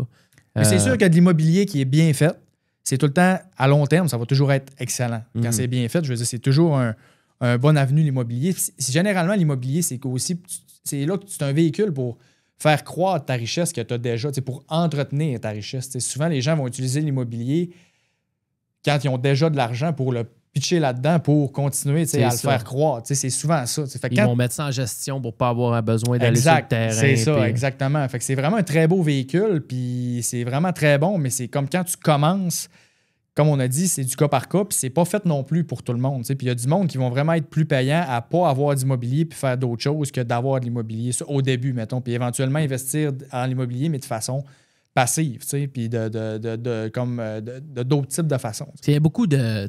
J'ai déjà reçu, moi, Corey Albert, c'est le gourou immobilier, rendu à, je crois, 200 portes. Puis lui, c'est les go, plus de portes, plus de portes, plus de portes. Il y a tout probablement en gestion. Je pense pas qu'il fait du cas par cas. Puis c'est pas lui qui envoie des lettres, le 3 recommandé. Il est rendu à l'autre step. Il est rendu à l'autre step. Mais tu regardes ça, puis ça a tellement l'air facile. On l'a reçu en show, puis même dans la façon qu'il nous en parle, pour lui, c'est super facile. Mais pense pas que ça reflète exactement la réalité. Il y a deux choses dans ce que tu dis là qui est super important. Bon, ça a l'air, ça, on le sait jamais. Ça, c'est sûr. Puis le quotidien, je veux dire, pour avoir travaillé avec du monde qui ont des business, puis l'immobilier, c'est une autre business, puis je veux dire, tu peux dégager ce que tu veux, ces réseaux, mais je veux dire, il peut avoir vraiment un quotidien qui est difficile, puis je veux dire, puis probablement qui a fait des bonnes choses, puis tout, puis qui mérite, là, je veux dire, il a travaillé fort, là, dans le sens que mais son quotidien, c'est pas juste comme c'est easy going, tu comprends? Puis ça, on le voit pas. Mais c'est tout le temps comme ce que tu vois pas qu'il faut que tu sois prêt à payer, tu sais. C'est comme, fait que ça, on le voit pas, ça, c'est la première chose. Puis l'autre chose dans ce que tu dis, c'est que c'est comme, lui, là, ça se peut que l'immobilier, là, c'est son calling. C'est fait pour lui. C'est fait pour lui, tu comprends? Puis c'est comme lui, là, ce gars-là, là, il aurait beau faire n'importe quoi d'autre, là, c'est l'immobilier qui est comme, là, ce qui va créer le plus de richesse, là, c'est dans l'immobilier, c'est son skill. Ouais, c'est ça. Mais c'est comme focus là-dedans, puis fais juste ça. Ça, c'est un autre point. Si toi, c'est pas tes skills, puis c'est pas quelque chose qui t'intéresse, pour faire de l'argent en immobilier, il faut que tu aimes. Quand tu y as parlé, j'imagine que tu le sentais probablement passionné, genre qui tripait, puis tu comprends? Fait que quand quelqu'un trippe dans quelque chose, c'est comme souvent, c'est ça. Il y a juste focus là-dedans, c'est là que tu vas faire le plus d'argent. Fait que si toi, faire de l'immobilier, c'est un pain in the ass, probablement que tu ne feras pas énormément d'argent avec ça, tu comprends? Parce que tu ne seras pas prêt à faire tout ce qu'il faut pour que tu génères beaucoup d'argent éventuellement. Ouais. Fait que si, mettons, quelqu'un sait acheter des actions, quelqu'un sait créer des business, focus là-dedans, c'est là que tu vas être le mieux, puis c'est là que tu vas créer le plus de richesse, tu comprends-tu? Puis tu investiras dans l'immobilier quand tu voudras diversifier ton portefeuille de façon passive, comme on disait tantôt. T'sais. Fait qu'il faut vraiment, je pense, que tu mises sur ta zone de force dans la vie, puis c'est où ce que tu es bon. Comme moi, personnellement, de l'immobilier, j'en aurai jamais, sauf de façon passive, comme j'ai un petit peu... mais ça. c'est en train de... En ligne en bas avec le pied en bas. OK, de même, on est pas pire? Non, ça marche plus, là. Non, ça marche plus. Un peu. Ouais. C'est parce que là, tantôt, il tombait. C'est beau? C'est correct, hein? C'est beau, mais pensez beau. C'est bon. Fait que, ouais, c'est ça. Fait que ce que je disais, c'est que là, tu sais, en ce moment, j'ai un petit peu d'immobilier justement de façon passive, mais tu sais, moi, je veux être un partenaire financier parce que le côté actif de l'immobilier, de comme chercher des immeubles, après ça, de faire les rénos, le ci, le ça, c'est quelque chose qui me fait chier, tu comprends? Puis genre, ça me tente pas. Puis moi, je le sais que mon temps va être beaucoup plus payant à faire du contenu, à faire des formations, à, tu sais, la business que je fais avec Altic, autrement dit, j'ai fait mes calculs. Tu sais, je serais jamais capable d'être plus payant en immobilier que là, tu comprends? Fait que moi, c'est comme, je vais focusser là-dedans. Puis quand j'ai de l'argent qui sort de cette source de revenus-là, ben, je peux le shooter éventuellement en immobilier de façon passive parce que j'ai d'autres mondes qui vont s'occuper, mettons, du côté plus actif, tu comprends-tu? Fait que je deviens un partenaire financier. Fait que comme l'urgentologue qui ferait. Exact. Fait que c'est important de bien se connaître. T'sais, ça revient à bien se connaître, qui est comme un des skills, je pense, les plus importants. Parce que si tu ne te connais pas bien, souvent, c'est là que tu vas focusser peut-être dans des choses, peut-être ton énergie et ton temps, qui ne sont pas les meilleurs pour toi. Puis en immobilier, ça en est un. Il y a beaucoup de gens que j'ai vus qui ont investi en immobilier, ils ont même fait de l'argent, là. Mais finalement, ils ont revendu une couple d'années après parce que c'était de la merde pour eux autres. Pour quelqu'un d'autre, ça aurait été le paradis, là, avoir ce genre d'immeuble-là, puis c'est super parce que c'est leurs skills. Mais il y en a d'autres que c'est pas ça. Fait qu'il faut que tu y ailles vraiment plus avec ton gut feeling, puis genre ça m'intéresse-tu, j'aime-tu ça, puis c'est là que tu vas avoir le plus de chances de faire de l'argent, selon moi. OK. C'est très bon, honnêtement. Il y a beaucoup de choses à checker. En fait, un peu plus que je pensais. Parce que j'en parlais avec mon frère, je disais, hey, Chris 30 000 chaque, là, boum, signe en haut, signe en bas, puis ça part, puis le monde, là, ça vit là, puis l'argent rentre. Ouais, ça se fait mais la réalité, c'est pas ça. Il y en a un petit peu plus. Non, parce que justement, c'est comme ça, c'est quand tu as des bons locataires, quand tout va bien, mais il faut que tu te mettes comme si tu startes une business, exemple, tu sais, tes podcasts, tantôt tu disais, il y a du monde des fois qui te choke, c'est comme, je vais starter un podcast, le monde va m'écouter, je vais tout le temps avoir des invités, ça va être le fun, moi, juste jaser avec du monde. C'est comme. Non, il y a de l'ouvrage en arrière. Il faut que tu trouves tes invités, il faut que tu les convainques de venir. Après ça, il faut qu'ils se présentent. Après ça, il faut que tu set up tout ça ici. Ouais. Après ça, il faut que tu fasses le montage, il faut que tu poses. Fait que c'est pas juste jaser avec du monde. Fait que si toi, ce que t'aimes, c'est juste jaser avec du monde. Va-t-on t'es mortel. C'est avec ça. Fais d'autres choses, là, tu sais. Exact. OK. Hey, on voulait, parce que là, on va peut-être s'adresser un petit peu plus aux jeunes. Réa, Célie, Céliap, toutes ces affaires-là. Ouais. On n'a pas trop parlé la première fois qu'on était ensemble. Je veux qu'on fasse un genre de round-up de qu'est-ce qui existe pour les jeunes qui commencent à faire des salaires qui ont un petit peu de bon sens, qui sont capables de mettre de l'argent de côté. Et on va terminer avec la psychologie de l'argent. Je pense que tu veux qu'on en glisse un mot là-dessus. Ouais. On va prendre un break de 30 secondes. Pipi, verre d'eau, va aller me chercher un petit café. on close ça avec ces sujets-là. Vous êtes dans la gang avec notre ami Fred Rondeau. Vous pouvez, pendant la petite pause, si vous voulez aller voir son site, c'est altic.ca. Oui, exact. A-L-T-I-K. Oui, et c'est là qu'il donne ses formations, tout ça. Allez faire un petit tour, on vient nous autres dans 30 secondes. L'audio, le visuel, mais surtout l'audio. La gang du show. La gang du show. L'audio, le visuel, mais surtout l'audio. La gang du show. Tu devrais fortement rejoindre notre Patreon. Sur le patreon.com. La gang Du show Patreon. Premier arrivé, premier servi. La gang du show. Propulsé par les excavations Michaud et Fils.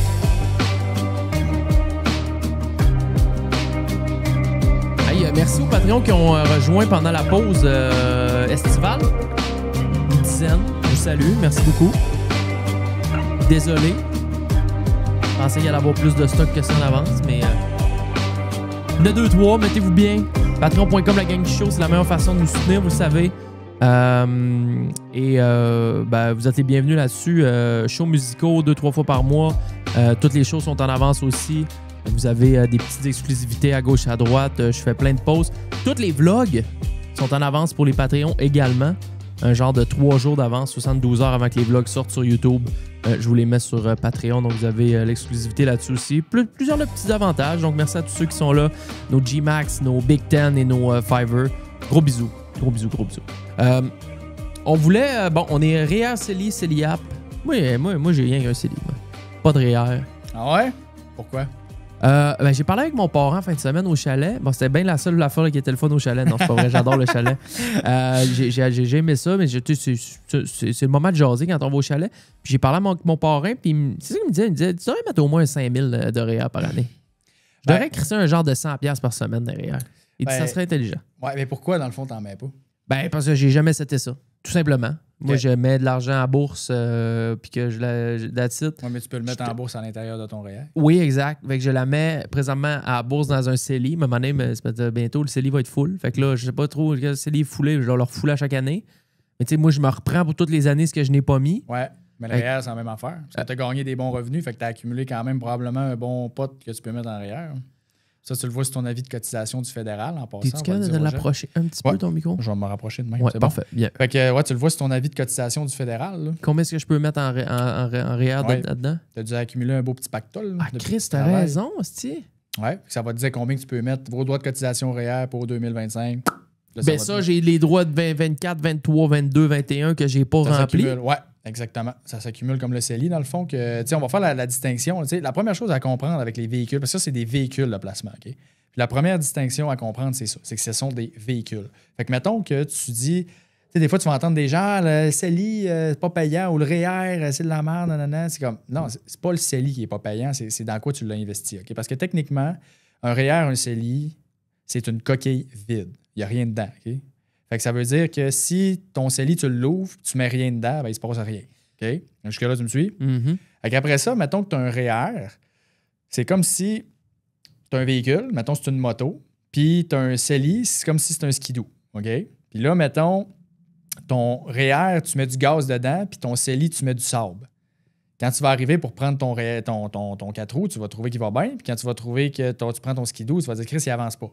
Mais c'est pas le véhicule le problème, c'est qu'est-ce que tu as mis dedans. Tu comprends? Le carburant que tu as mis dedans. Fait que c'est sûr que si tu mets des bons placements dans ton REER, puis tu mets des placements, exemple des CPG, certificat de pauvreté garanti dans ton CELI, mais ton CELI, c'est sûr, tu vas trouver qu'il n'est pas bon. Tu comprends? Fait que c'est pas le CELI qui n'est pas payant, c'est qu'est-ce que tu as mis dedans. Fait que ça, c'est la première distinction à faire, c'est que le CELI, c'est un véhicule, puis le REER, c'est un autre véhicule. Puis où est-ce que ça change, c'est au niveau fiscal. C'est pas au niveau du rendement, c'est au niveau fiscal que ça va changer. Fait que le REER, la particularité, c'est que ça vient diminuer ton revenu imposable. Fait que si tu as gagné 70 000, tu as pris 10 000 de REER, le gouvernement va dire que tu as gagné 60 000. Ouais. Voici 4 000 de retour d'impôt parce que nous autres, on t'a imposé pour 70, mais tu as déclaré 60. Fait que tu as payé trop d'impôts pour petit chou. Fait qu'on te redonne 4 000 $ dans cet exemple-là pour faire des chiffres faciles. Fait que 4 000 $. Tu fais ce que tu veux avec. Si tu es intelligent, ce que tu fais avec ton 4 000 $, à l'année d'après, tu peux faire ça, exactement. Tu vas te chercher une autre économie d'impôt sur tes 4 000 $-là, puis ainsi de suite. Puis là, tu roules jusqu'à temps que tu aies tout passé, mettons, tes économies d'impôt puis tes remis. Oui, tu peux faire ça. Mais mettons qu'on part du principe que le 10 000, mettons, tu l'as mis en REER, tu as pris 4 000 puis tu l'as mis, exemple, en CELI, ça fait 14 000, OK? Tu as 14 000 $ qui se fructifient à l'abri de l'impôt. Jusque-là, tu me suis? Mm-hmm. Fait que si tu fais ça à chaque année pendant 20, 25, 30 ans, on s'entend-tu que dans 20, 25, 30 ans, tu vas avoir plus d'argent? Parce que tu vas en avoir fait plus fructifier, on est d'accord? Parce que tu vas avoir pris ton retour d'impôt pour l'investir. Les autres, ils vont avoir les actions dans lesquelles tu vas avoir mis ça, ça va avoir probablement. Autrement dit, si tu avais mis 10 000 dans ton REER, tu as pogné ton retour d'impôt de 4 000, tu l'as fait fructifier aussi, ben, tu as 14 000 qui se fructifient, puis tu fais ça à chaque année. Si tu as mis 10 000 dans ton CELI, ben, c'est 10 000 qui se fructifient, tu n'as pas 14 000, tu comprends? Fait que quand tu vas arriver, mettons, dans 20 ans, tu vas avoir plus d'argent dans ton REER que dans ton CELI, mettons. Tu me suis?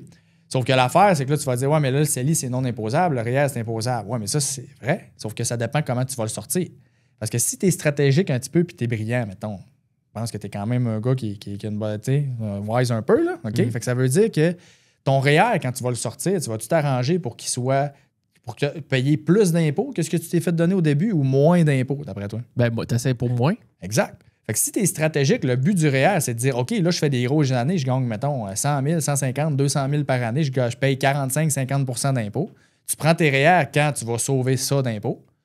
Puis quand tu vas le ressortir, tu veux t'arranger pour que ton taux d'imposition soit, exemple, à 30 Puis ça, tu fais ça comment? Ben, tu décaisses de façon stratégique en sortant un peu de REER, mettons, après ça, un peu de CELI, un peu de non enregistré pour faire que ton revenu imposable, il est bas. Parce que si, je te fais un exemple extrême, OK, pour que tu comprennes bien, là, mettons que tu as 600 000 en REER, tu as 300 000 dans le CELI éventuellement avec le rendement. OK, mettons. On fait ça des chiffres faciles. Là. Puis là, tu te dis, moi, j'ai besoin de 50 000 par année pour vivre. OK, on fait ça facile. Là, mettons que tu n'as pas un gros train de vie. Puis tout. Bon. Ben là, si tu sors, mettons, 20 000 de REER puis 30 000 de CELI, ben tu as 50 000. Tu me suis? Mm-hmm. Mais tu as juste 20 000 qui est imposable. Du REER. Exact. Mm-hmm. Quand tu payes 20 000, quand tu gagnes 20 000, là, check les tables d'impôt, là, tu payes quasiment pas d'impôt. Okay? Mm-hmm. Fait que ça veut dire que ton CELI, c'est free money. Tu as payé déjà l'impôt dessus. Exact. Fait que ça veut dire quoi? Dans cet exemple-là, tu aurais reçu 50 de retour d'impôt quand tu l'as cotisé ton REER, mettons, puis tu l'aurais ressorti puis il t'aurait coûté 0 ou presque 0, mettons. Tu me suis-tu? Mm-hmm. Parce que tu l'as sorti que ton revenu imposable, c'était juste 20 000. Tu me suis? Oui, 100%. Fait que ça fait que là, ça, là, c'est carrément comme si le gouvernement t'avait dit, hey, Jamesy, voilà 5 000 quand tu as pris tes REER, mettons. Puis là, quand tu l'as ressorti, voilà 50 autrement dit, de retour d'impôt. Puis, ben, redonne-moi les pas. Oui, c'est comme si le gouvernement venait de te prêter de l'argent, tu comprends? Fait que c'est juste la façon que tu l'as décaissé que tu as été stratégique. C'est sûr que si tu prends des REER, quand tu gagnes, mettons, 40, 50 000 par année, puis que tu sauves 27 d'impôts, puis que tu les ressors plus tard quand ton revenu il est imposable, il est plus élevé parce que, mettons, tu as un gros fonds de pension, puis tout, ben là, c'est sûr que ça sera pas si hot que ça d'avoir pris des REER, tu comprends? Mais le REER, souvent, il est mal aimé parce qu'il est mal compris. C'est juste ça. Les gens ne comprennent pas. Parce que si tu es stratégique avec tes REER, tu peux te retrouver à les décaisser dans des années où ce que tu t'arranges pour que ton revenu imposable... Parce que le revenu imposable et argent que tu as dans tes poches, c'est deux affaires, on s'entend? Tu peux sortir 200 000 de CELI puis 20 000 de REER, tu vas avoir 220 000, mais tu vas avoir 20 000 de revenu imposable. Tu comprends-tu? Fait que c'est comme revenu imposable et ce que tu as dans tes poches, c'est deux affaires. Là, OK? Quand tu vis avec tes investissements. Fait que si tu t'arranges pour être stratégique, ben, tu peux te retrouver à avoir un 10 20 30 garantie du gouvernement à cause que tu vas juste... versus l'impôt que tu as sauvé au début, 50 versus j'ai payé 30 quand je l'ai ressorti. Ben, tu viens de faire 20 garantie. Wow. Tu comprends-tu? OK. Fait que c'est juste la façon que tu vas le décaisser. Fait que c'est pour ça que quand tu gagnes des grosses années, tu veux shooter ça en REER. Parce que la règle du pouce, je vais te la donner, c'est pas compliqué. Si ton taux d'imposition il est plus élevé quand tu cotises que quand tu sors, le REER est plus payant. Si ton taux d'imposition est pareil au moment que tu le... Je parle versus le CELI. Okay? Mm-hmm. Le REER est plus payant. Si ton taux d'imposition il est pareil au début puis il est pareil quand tu le sors, le REER, CELI, ça revient à la même affaire. Si ton taux d'imposition est plus bas quand tu cotises que quand tu le ressors plus tard, ton REER, là, le CELI est plus payant. Fait que c'est pour ça que tu veux t'arranger tout le temps pour prendre des REER quand tu as des bonnes années puis payer, mettons,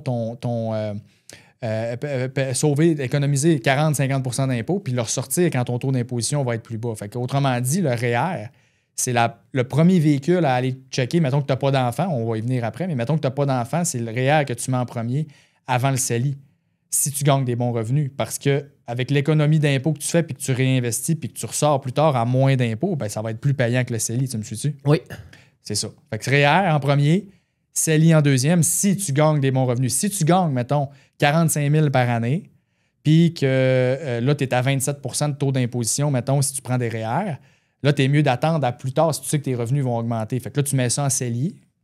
Puis après ça, quand tu gagnes des revenus plus tard dans ta vie puis que tu as 60 000 dans le CELI, là, tu peux le prendre pour le virer en REER. Éventuellement, tu comprends? Quand ton taux d'imposition il est plus élevé. Fait que là, tu l'as juste fait fructifier en CELI à l'abri de l'impôt, ce qui est super bon. Puis là, tu le shootes en REER après pour aller te chercher une économie d'impôt quand tes salaires sont plus élevés puis tu vas payer plus d'impôts. Fait que généralement, quand tu gagnes, mettons, 55, 60 000 et plus, mettons que tu gagnes 80 000, ben, tu veux descendre ton revenu à peu près à 55 000 parce que si tu prends plus avec les REER, parce que si tu... Mettons, exemple, là, toi, on fait un cas fictif, là, mettons que tu gagnes 80 000, OK? Puis que tu as le droit de prendre 100 000 de REER, mettons, OK? Que tu as accumulé. Ben, si tu prends 20 000 de REER, donc de 80, mettons, à 60 ou jusqu'à 55, tu vas sauver pas mal 37 d'impôts. OK? Fait qu'on va arrondir à 40 là, pour faire des chiffres faciles. Tu vas sauver 40 d'impôts. Tu me suis? Mais si tu prends un 10 000 supplémentaire de REER, parce que tu dis, ah, moi, j'ai moyen, je vais mettre 35 000. Mais ton 10 000 de plus que tu vas prendre, lui, il va juste te faire sauver 27-28 d'impôts. Tu me suis? Fait que t'es mieux de garder ton 10 000 pour l'année prochaine, puis tout le temps rester dans ta braquette. Exact, où ce que c'est 37 que tu sauves. Tu me suis? Oui. Fait que c'est ça la règle du pouce. Fait que si tu es à 55-60 000 et plus de salaire, prends des REER jusqu'à te descendre à 55 000. Si tu gagnes 55 000 et moins, prends des CELI. C'est pas tout le monde qui est capable de faire ça, là? Non, mais je te donne un exemple. Quelqu'un qui a idéal, c'est ça, quelqu'un qui est capable de le faire, on s'entend. Ouais. C'est ça. Quelqu'un qui aurait les droits, parce qu'il y en a, moi j'en rencontre beaucoup du monde qui ont des droits de cotisation comme toi qui est inutilisé, puis ils ont le droit de prendre beaucoup de REER, puis ils ont des bons revenus, fait qu'ils peuvent le faire, tu comprends? Fait que tu veux rester là où, autrement dit, où c'est le plus payant. Mais la seule exception à ça, c'est si tu as des enfants. OK? Parce que si tu as des enfants, parce que là, ce que je viens de te dire, c'est prends des REER quand tu gagnes tes meilleurs revenus. Parce que c'est là que tu payes le plus d'impôts. On est d'accord? Sauf que quand tu as des enfants, il peut y avoir des exceptions. Parce que si tu as des enfants, tu as des crédits d'impôts puis tu as des avantages sociaux-fiscaux auxquels tu as droit. Puis ça, c'est basé sur le revenu familial. Puis le revenu familial, c'est après les REER. C'est calculé après les REER. OK. Fait que ça veut dire que, je te donne un exemple, OK? Tu as deux personnes qui gagnent peut-être normalement 70-80 000 par année à deux, OK, mettons. Puis, à deux? Non, mais mettons 150 000 exact, ouais, 150, mettons, OK? Là, eux autres, d'habitude, ils prennent le REER puis tout. Puis là, ils ont des enfants. Ils ont eu des jumeaux, mettons. Puis là, ils ont pris une année, il y avait déjà de l'argent de côté, il y avait des CELI, mettons, OK? Fait qu'il y avait des CELI, puis là, ils ont de l'argent de côté, puis eux autres, ils voulaient prendre le temps avec les enfants, par exemple. Fait que là, ils ont pris une année, ils ont pris un plus long congé, puis tout. Puis finalement, le revenu, cette année-là, les deux, c'est genre 60-70 000 le revenu familial. Ils ont gagné 30-40 000 chaque, mettons, parce que les deux, ils ont voulu se consacrer plus aux enfants, puis ils avaient les moyens de le faire, puis ça les dérangeait pas, tu comprends, mettons. Ben, ces personnes-là, ça va être les années les plus payantes pour prendre des REER, ça va être là. Parce que quand ils vont prendre, mettons, 20 000 de REER qui vont virer de leur CELI, parce qu'ils ont fait les bonnes choses avant puis ils ont des CELI, ben, ils vont prendre 20 000 de REER, ils vont le soigner, 20 000 de CELI, ils vont le soigner en REER, ils vont diminuer leur revenu familial de 60 à 40. Ben là, ça va venir booster les allocations, ça va venir booster, mettons, les remboursements de frais de garde s'il y allait les enfants à la garderie, puis ça va venir donner droit à des crédits d'impôt et des affaires de plus. Fait qu'au final, quand tu calcules tout ça... c'est un glitch, Chris. Exact. Tu prends ton CELI, tu le swings dans l'impôt, dans le REER. Ouais, ben, je dis CELI, mais mettons, quelqu'un aurait pu avoir... Un non enregistré ou n'importe quoi. Ou il y a un héritage, mettons, il vient de recevoir 100 000, mettons, puis là, il peut mettre... Fait qu'automatiquement, tu as de l'argent qui traîne dans tes poches, tu la mets dans le REER, ça diminue ton revenu. Ouais, exact. C'est malade, mais je pensais que c'était je pensais que l'argent que tu mettais dans le REER, il fallait absolument que tu l'aies gagné dans l'année. Non. OK, mais ça, tu vois, ça, j'avais aucune idée de ça. Ben, c'est pour ça que tu cotises pas dans le REER, parce que t'as de l'ignorance, tu comprends? Parce que si tu le savais, c'est sûr que tu aurais cotisé dans le REER avant. Fait que là, c'est ça que je fais. Je fais ma job d'éducation, là. C'est ça. Ouais, ouvre-toi en une main, ça presse, OK? Oui. Parce que tout l'argent, c'est tout l'impôt que tu vas sauver. Puis là, dans l'exemple que tu as des enfants, ben, c'est encore plus payant parce que là, comme on a dit, là, normalement, la personne, là, elle va sauver mettons que les deux ont gagné 30 000 puis qu'ils prennent 10 000 chaque de REER, ben, ils sauveraient genre 27 % d'impôts, comme on a dit tantôt, mettons. Tu me suis? Fait que c'est pas tant payant s'ils n'ont pas d'enfants. Sauf que s'ils ont des enfants, ben là, tu calcules toutes les allocations qui boostent et tout le kit, là, comme je t'ai dit. Ben là, ça équivaut peut-être à 60-70 % d'économie d'impôts totale, tu comprends? OK. Fait que tu as pris 20 000, puis au final, ils vont recevoir peut-être 12, 13, 14 000. Wow! En tout et partout. Là, en retour et en allocation qui augmente et en tout le kit. Là. OK. Fait que là, il y a des stratégies à faire avec ça pour les familles, crissement. Puis il y a plein de familles Ils savent pas. qui savent pas. Là. Puis là, il y aurait de l'argent qui pourrait faire ça. Personne ne sait ça. C'est débile, je te le dis. Ça, c'est là où la valeur d'un plan de film, mettons, qui connaît son affaire, elle va vraiment être là. Parce que tu as des clients, moi, j'ai rencontrés que si on s'était jamais vu, ils n'auraient jamais fait ça. Puis là, c'est comme, ils auraient perdu des dizaines de milliers de dollars à chaque année. Puis tu sais, je vais te donner un exemple, une pause que j'aime bien. Là, c'était avec des clients, il y avait 4 enfants. OK? Eux autres, c'était une usine. Là, il y avait tout en bas de 6 ans, les 4. Il n'y avait pas eu de jumeaux. Là, c'était tac, tac, tac. OK? Le gars, il travaille, il gagne 75 000 par année. Mais les clients, vu que ça fait plusieurs années qu'on travaille ensemble, puis sont intelligents, ben, ils ont de l'argent d'accumuler dans le CELI, puis ils ont de l'équité sur la maison, puis ils ont des liquidités, tu comprends? Mais là, c'est juste lui qui travaille parce qu'elle travaille encore plus parce qu'elle s'occupe des enfants. Okay? Mais techniquement, elle ne gagne pas de revenus parce qu'elle s'occupe des enfants. Mais elle a les allocations. Mais le revenu imposable de la famille, c'est 75. Le revenu familial, c'est 75. Tu me suis? Bien, eux autres, là, prendre 30 ou 35 000 de REER en swingant l'argent qu'ils avaient déjà en CELI puis en ont enregistré avec 4 enfants en bas de... C'était la passe. Ils passaient à la gratte, là. Puis là, le plus beau là-dedans, c'était quoi? C'était qu'il n'y avait pas besoin de cet argent-là. Fait que les retours d'impôts puis les allocations qui augmentaient, qu'est-ce qu'ils faisaient? Ils swingaient ça dans un régime épargne-études qui donne 30 % par enfant de rendement garanti. Fait qu'eux autres, autrement dit, c'était des régimes épargne-études, tu peux faire 2 500 par enfant. Fait qu'il y en avait 4. Fait qu'eux autres, ils pouvaient mettre 10 000 par enfant. Par année, excuse. Par enfant. 2 500 par enfant. OK, 10 000 pour les 4. Ouais. Fait qu'ils pognaient le retour d'impôt qu'il y avait, puis tout, puis ils pognaient un 10 000 de tout ça pour mettre dans un régime épargne-études. Fait qu'ils allaient faire un autre 30 % avec ça. Là. Fait que là, c'est comme... Passe la gratte. Le Québec, c'est, comme Pierre-Yves McSween l'a si bien dit, c'est le paradis fiscal des familles. Puis si tu as des enfants, c'est la plus belle place pour J'ai en une question niaiseuse. Admettons que moi, j'ai un ETF qui est rendu à 175$ puis que mon average est à 100$ dans le CELI. Ouais. Ben là, moi, je le prends dans le CELI puis je le shoot dans le REER. Ouais. Ben là, mon average... Puis je rachète le même ETF. Mon average à 100$, je le perds, là. Mais c'est pas grave, parce que tu le rachètes de l'autre bord au même prix, tu sais, c'est ça change rien. Là. Ton average, anyway, il n'est pas important. Ça change quoi? Non, mais dans le sens... Je comprends, mais moi, dans ma tête, ma fructification qui est en train de se passer dans le CELI, je voudrais pas les vendre, mettons. Non, mais oublie ça, là, tu te casses la tête. Ouais, c'est ça, là, c'est niaiseux. Hein? Non, absolument. Ouais. C'est je niaiseux. prends l'argent là, ma calisse, combien on des s'en fout, actions de non. whatever. Tu les rachètes de l'autre bord pareil. Ouais. Tu vas aller te chercher un retour d'impôt, tu comprends? Tu l'as vendu à 100$, tu l'as racheté à 100$ de l'autre bord, tu n'as rien perdu. Ouais. Automatique, ça se fait dans le même après-midi. C'est ça, tu n'as rien perdu. Tu l'as juste déplacé. OK. C'est tout. OK. Ouais. Puis ça va continuer d'aller l'autre. Puis anyway, l'argent que j'ai fait entre 100 et 175, je l'ai dans le... Tu sais, je veux dire, je l'ai fait, cet argent-là. C'est ça, exact. Elle est là. Exactement, c'est ça. T'as rien perdu, c'est ça, je te dis. Fait que c'est pour ça qu'il faut pas que tu calcules là, tu te compliques trop la vie pour rien. Moi, je me disais, Chris, je peux pas, je continue de faire mon DCA dans le CELI, mais dans le fond, non, on s'en fout, tu sais. Puis je me posais la même question. Je me suis dit, Chris, mais que mon CELI soit maxé, puis il faut que je commence à me fouler un non-enregistré ou un beau un REER. Fuck, j'aurais pu... tu sais, il y a quelque chose de psychologique qui se dit, Chris, c'est comme si je repars à zéro. Mais non, parce que tout ce que j'ai dans le CELI, ça continue de blower. Puis, exact. Mais tu sais quoi, je le fais parce que moi, j'ai pas de... Tu sais, c'est pas la banque. Moi, c'est tout moi qui fais ça moi-même. Ouais. Dans mon wealth. Ouais. Mais mon wealth, je m'ouvre un REER. Puis j'automatise un 100$ semaine là-dedans. Puis on est parti en bébé. Là. Ben, en fait, comme je te disais, là, je connais pas. Au pire, on en reparlera après, mais...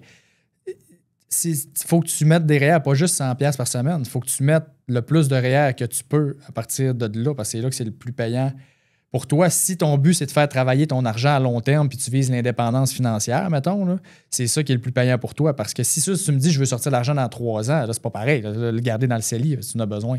Mais si tu te dis, moi, je veux y toucher dans 15-20 ans puis c'est de l'argent que je veux vraiment builder, c'est comme... fais ça. Puis l'autre affaire aussi, c'est que t'as le rap.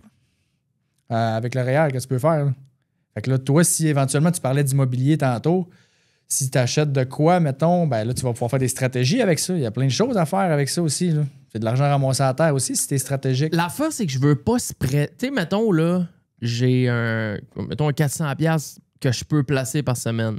Est-ce que je veux baisser mon CELI à 300 puis mettre un 100 ou mettre 200 à 200 ou... C'est ça qui me gosse. Ouais, mais c'est ça, je te dis. C'est que j'aime ça qu'elle s'en aille toute d'une place, tabarnak, puis que je vois ça monter tout à la même place. Mais ça, c'est mental. Là. C'est mental. C'est niaiseux pour reprendre tes mots, ça donne rien parce que ça. faut que tu checkes le pot total.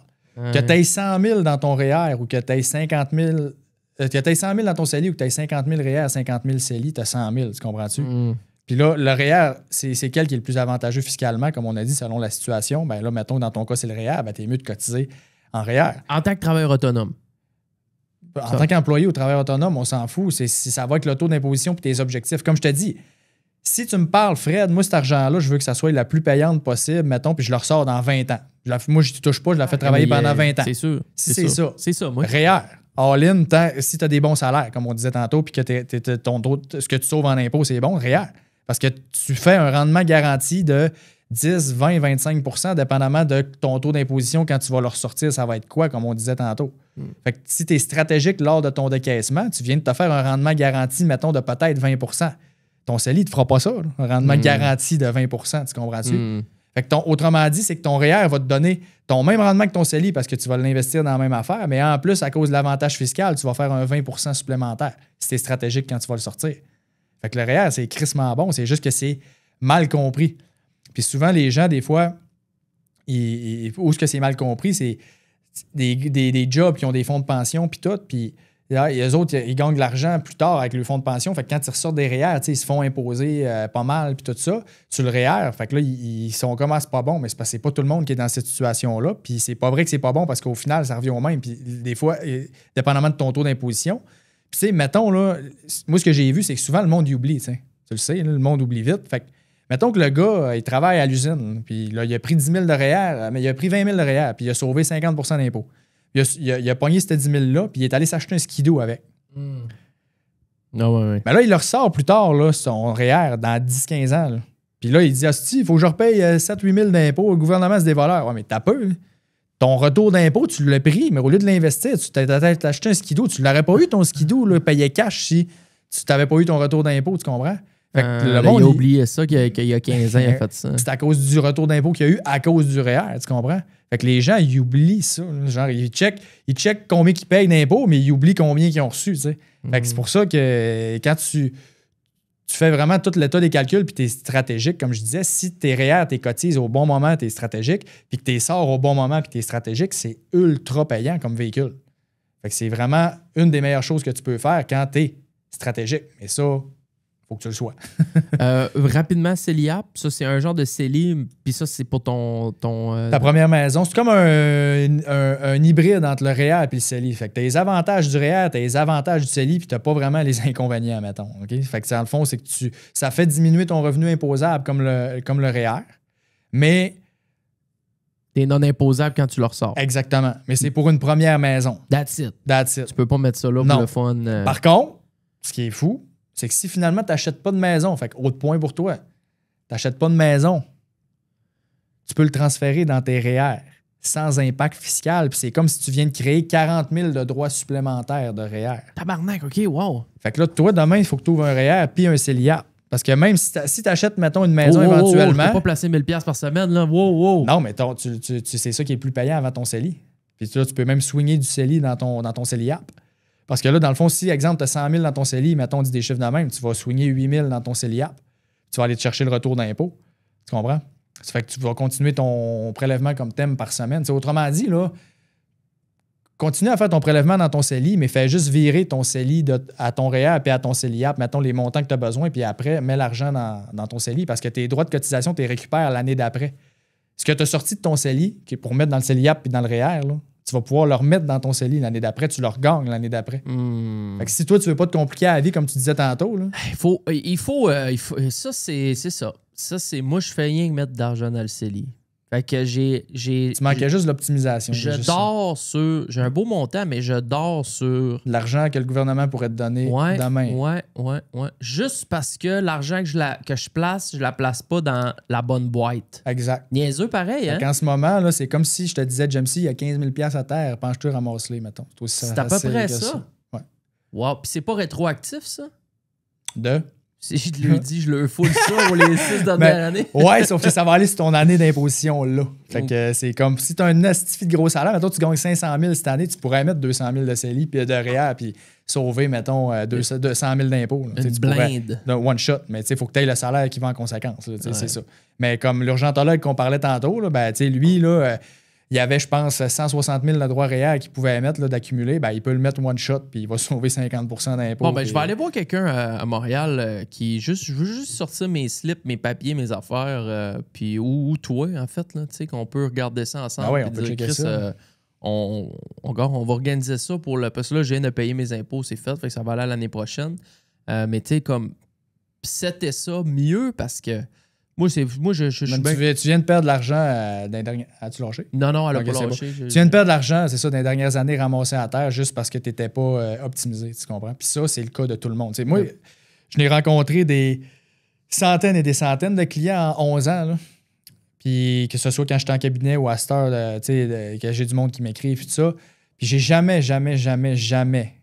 dans tout ce temps-là, rencontré une personne qui était parfaite. Que tout était ça à coche à 100%, qu'il n'y avait jamais rien à checker. Jamais. Tout le temps, un petit twist, une petite passe, une petite stratégie que tu peux faire pour juste optimiser. Il y en a que c'était à 90%, c'était vraiment ça à coche. Là. Puis même si j'avais pas été là, ça aurait très bien été. Mais juste les petits twists des fois à faire pour checker, c'est que là, finalement, ils viennent de ramasser 10 000 $ qu'ils n'auraient jamais ramassé parce qu'ils ne savaient pas qu'ils pouvaient faire ça. OK. Je veux qu'on termine sur la philosophie de l'argent. La psychologie, oui. Puis juste le CELIAP, c'était juste pour dire c'est 8 000 par année que tu peux mettre à partir du moment que tu le loues. Fait que tu peux pas mettre 40 000 one shot parce que c'est jusqu'à 40 000 que tu peux mettre. Okay. Mais c'est 8 000 par année. Fait que tu peux pas le mettre 40 000 one shot. Puis tu accumules tes droits à partir du moment que tu le loues. Fait que si tu l'as ouvert cette année, ben, dans le fond, ça commence depuis 2020. Ça a commencé depuis 2023, OK? Sauf que toi, vu que tu l'as pas ouvert en 2023, tu pourrais pas mettre, mettons, 2023, 2024, 2025, donc 24 000, 8 000 fois 3, tu pourrais pas. C'est à partir du moment que tu vas l'ouvrir cette année. J'ai mon premier 8 000 qui débloque. Exactement. C'est ça. C'est important parce que les gens pensent des fois qu'ils accumulent des droits depuis que ça a commencé en 2023. C'est à partir du moment que tu l'as ouvert. Parce que tu as 15 ans pour l'utiliser, ton CELIAP. OK.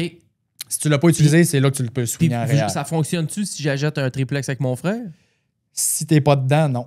Dans le fond, si tu vas pas habiter la propriété, tu peux pas. C'est pour ça que je te dis, toi, mettons que tu n'es pas intéressé d'avoir de maison, si jamais tu changes d'idée, ben, tu vas l'avoir. Puis si tu ne changes pas d'idée que tu n'as jamais de maison. Crise d'un réel. Exactement. Fait que tu n'as rien à perdre à le mettre là-dedans. C'est de l'argent ramassé à terre. OK. C'est un esti de cadeau du gouvernement, le CELIAP. On pourrait en parler encore longtemps, là, mais ce qu'il faut retenir, c'est un Christy de cadeau du gouvernement, le CELIAP. Faites juste retenir ça. OK.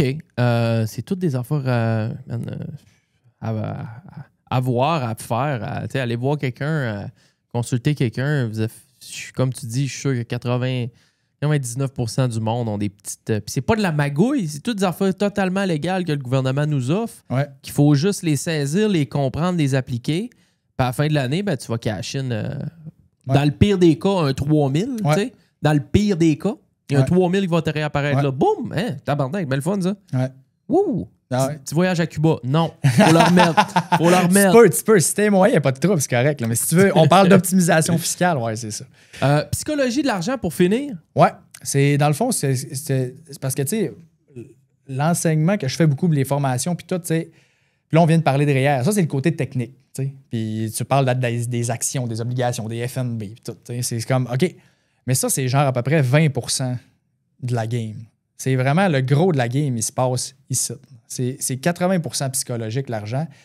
Puis c'est vraiment ça qu'il faut que les gens catchent, c'est que si tu es capable d'avoir les bons comportements, les bonnes habitudes le plus tôt possible, c'est là que ça te débloque, puis c'est là où que tu vas t'enrichir le plus. C'est beaucoup une question de mindset, justement. Puis, tu sais, je te donne un exemple. Là. Juste quelqu'un, mettons, qui prend 1 heure pour se poser les bonnes questions, puis, mettons, bien se connaître, ou peut-être un peu plus que ça, là, mais il fait, mettons... Le réflexe des gens, là, ça va être, exemple, quelqu'un qui gagne 200 000 par année, il va penser qu'il a besoin de 200 000 par année, mettons, tout le temps, exemple. OK? Quand tu vas arrêter de travailler, puis tout, des fois, il y en a qui vont penser ça. Mais la personne, si, mettons, elle se dit, OK, c'est quoi que j'ai vraiment besoin là, pour être bien, puis genre vraiment comme me sentir là, que j'ai tout, qu'il me manque rien. Puis là, qu'elle prend le temps de lister ses dépenses, puis de vraiment checker c'est quoi qui m'amène du bonheur. Fait qu'elle se pose les bonnes questions. Puis ça, je l'ai fait des fois, l'exercice avec des clients. C'est tout le temps intéressant. Là, je les aide à le faire. Là, finalement, la personne, si elle se rend compte qu'elle a besoin, là, je mets des chiffres faciles. Au lieu de 200, elle a besoin de 100 000 par année pour être bien, ou 80 000 par année. Tu comprends? Puis qu'il y a beaucoup de gravy dans son 200, qu'elle n'a pas besoin, puis ça n'y apporte pas vraiment beaucoup. Là.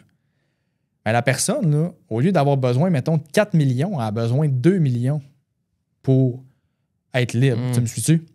Juste en se posant les bonnes questions. Fait qu'on s'entend-tu comment que ça aurait été plus long de se rendre à 4 millions, puis tout ce qu'il aurait fallu qu'elle fasse pour se rendre là, quand, juste en prenant 1 heure de son temps, ou 2 ou 3, peu importe, pour se poser les bonnes questions, elle réalise que finalement, elle n'a pas besoin de 200 000 parce que c'était beaucoup des fois des affaires qui étaient plus pour l'ego, le regard des autres, l'insécurité. Comme je te dis, ça revient à faire une bonne introspection puis être capable d'avoir cette réflexion-là envers toi-même. Mais si tu es capable de le faire, là, cette heure-là, mettons dans l'exemple que je viens de donner là, Chris, le taux horaire est excellent. Là. Tu veux dire, tu coupes un peu dans le gros char, tu coupes dans quoi?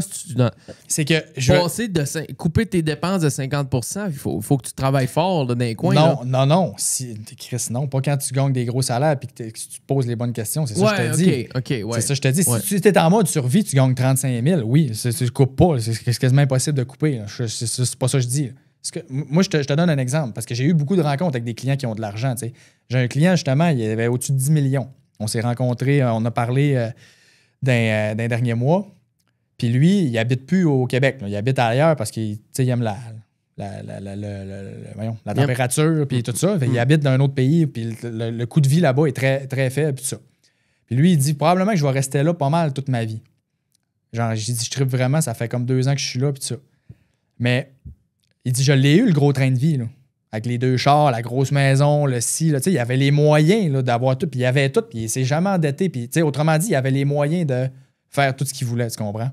Puis il a fait tout ce qu'il voulait. Puis ça, j'en ai rencontré plusieurs des clients dans ce style-là qui te comptent ça. Puis la conclusion de tout ce monde-là, c'est la même affaire. C'est en bout de ligne, Christy, que tu n'as pas besoin de tant que ça pour être vraiment bien. Là, non, je suis lui, d'accord. là-bas, là, il n'y a pas le gros char, il y a la petite moto. Il y a son autre chum qui est multimillionnaire. Ils font des projets immobiliers ensemble là-bas. Puis genre, sont vraiment comme. Ils n'ont pas besoin là, de 10 millions, tu comprends, pour leur train de vie. Ils ont besoin de bien moins que ça. Mais ce qui leur procure du bonheur, c'est vraiment de faire des projets, d'utiliser leur capital, puis pour avoir un impact, tu comprends, c'est ça. Fait que quand tu es rendu que tu te poses les bonnes questions, puis tu le sais, c'est là que soudainement tu te rends compte, oh shit, OK, j'ai pas besoin d'autant que ça. Puis ça, il y a plein de monde que c'est ça, parce qu'il y a crissement du monde qui achète des choses pour combler des insécurités puis qui pensent que le regard des autres puis le respect qu'ils vont aller chercher avec les autres va leur amener quelque chose. Mais ce quelque chose-là, ça vient jamais, tu comprends? Ouais. C'est comme c'est une quête sans fin. Fait que c'est ça le problème. Puis quand quelqu'un réalise, Chris, j'ai pas besoin de ça, puis je le faisais pas mal pour comme un peu booster mon ego puis pour le regard des autres puis pour ce que les autres allaient penser, c'est là que tu te chopes d'indépendance puis que c'est facile de le faire. OK, ouais. Tu comprends? Ben oui. Parce que tu n'as plus besoin de ton char à 1000 $ par mois. Tu n'as plus besoin de ta maison à 800 000 ou 1 million. Tu comprends? C'est comme... C'est tout ça qui, à un moment donné, vient qui prend le bord. Puis ça veut pas dire que c'est mal de les avoir, il n'y a pas de problème. Puis si tu as les moyens, il n'y a pas de problème. Comme je disais, c'est juste...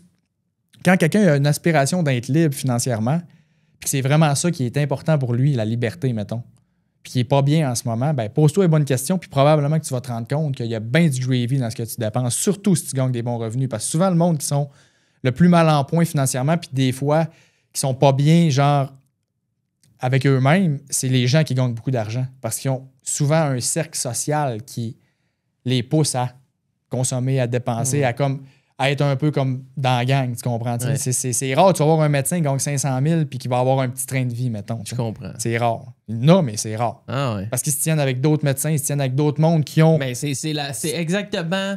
C'est exactement le train, l'Alcan. Les gars d'Alcan. Oui, c'est ça. Il y a le chalet, la moto, le bateau, ils sont tout pareils, le pick-up. C'est ça. Tandis que, Chris, dans les faits, tu peux avoir un petit Honda Civic, être locataire pas avoir de chalet, puis de bateau, puis de moto, puis de skidoo, puis calisse que tu es capable de te placer vite. Ouais. Pour te... si ton objectif, c'est la liberté, mettons, mais en bout de ligne, c'est ça que la plupart du monde, c'est leur objectif, c'est juste qu'ils le savent pas. Non. Les gens, ils savent pas. Ils s'en rendent compte juste plus tard. Puis c'est là que les regrets arrivent, puis ça donne l'exemple qu'on avait parlé dans le premier de la madame qui était à 50 ans. Tu pleures avec. Exactement. Tu pleures avec. Ça ça. m'avait fait rire. Tu fais quoi? Tu pleures avec. C'est ça. Calisse. Fait que ça donne ça. Fait que tu veux pas ça. T'sais. Fait que c'est ce que je voulais dire là-dessus, c'était juste de se poser les bonnes questions puis d'être capable de développer le skills de se connaître en tant que personne. Puis ça prend du temps. T'sais, ça se fait pas du jour au lendemain.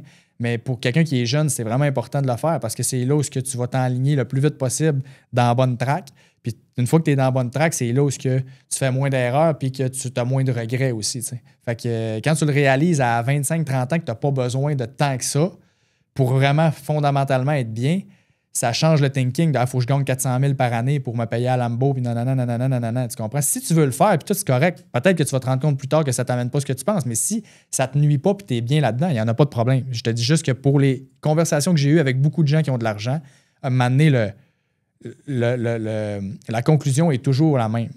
C'est que tu n'as pas besoin de tout ça pour vraiment te sentir comme bien. Puis il y en a beaucoup qui gagnent beaucoup d'argent, mais qui n'auraient pas besoin d'en gagner autant pour être autant bien, même mieux, parce qu'ils récupéreraient du temps qui pourrait leur apporter bien plus de bonheur dans leur vie avec ce temps-là, de ce qu'ils feraient comme activité, que de travailler pour payer le Lambo qu'ils utilisent quasiment pas, tu comprends?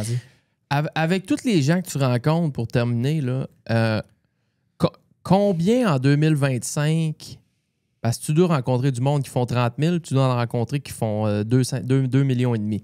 Combien que ça prend pour bien vivre? T'sais, ça doit être relatif parce qu'il y en a qu'à 40 000 doivent être très bien, puis il y en a qu'à 250 000 sont malheureux puis se passer.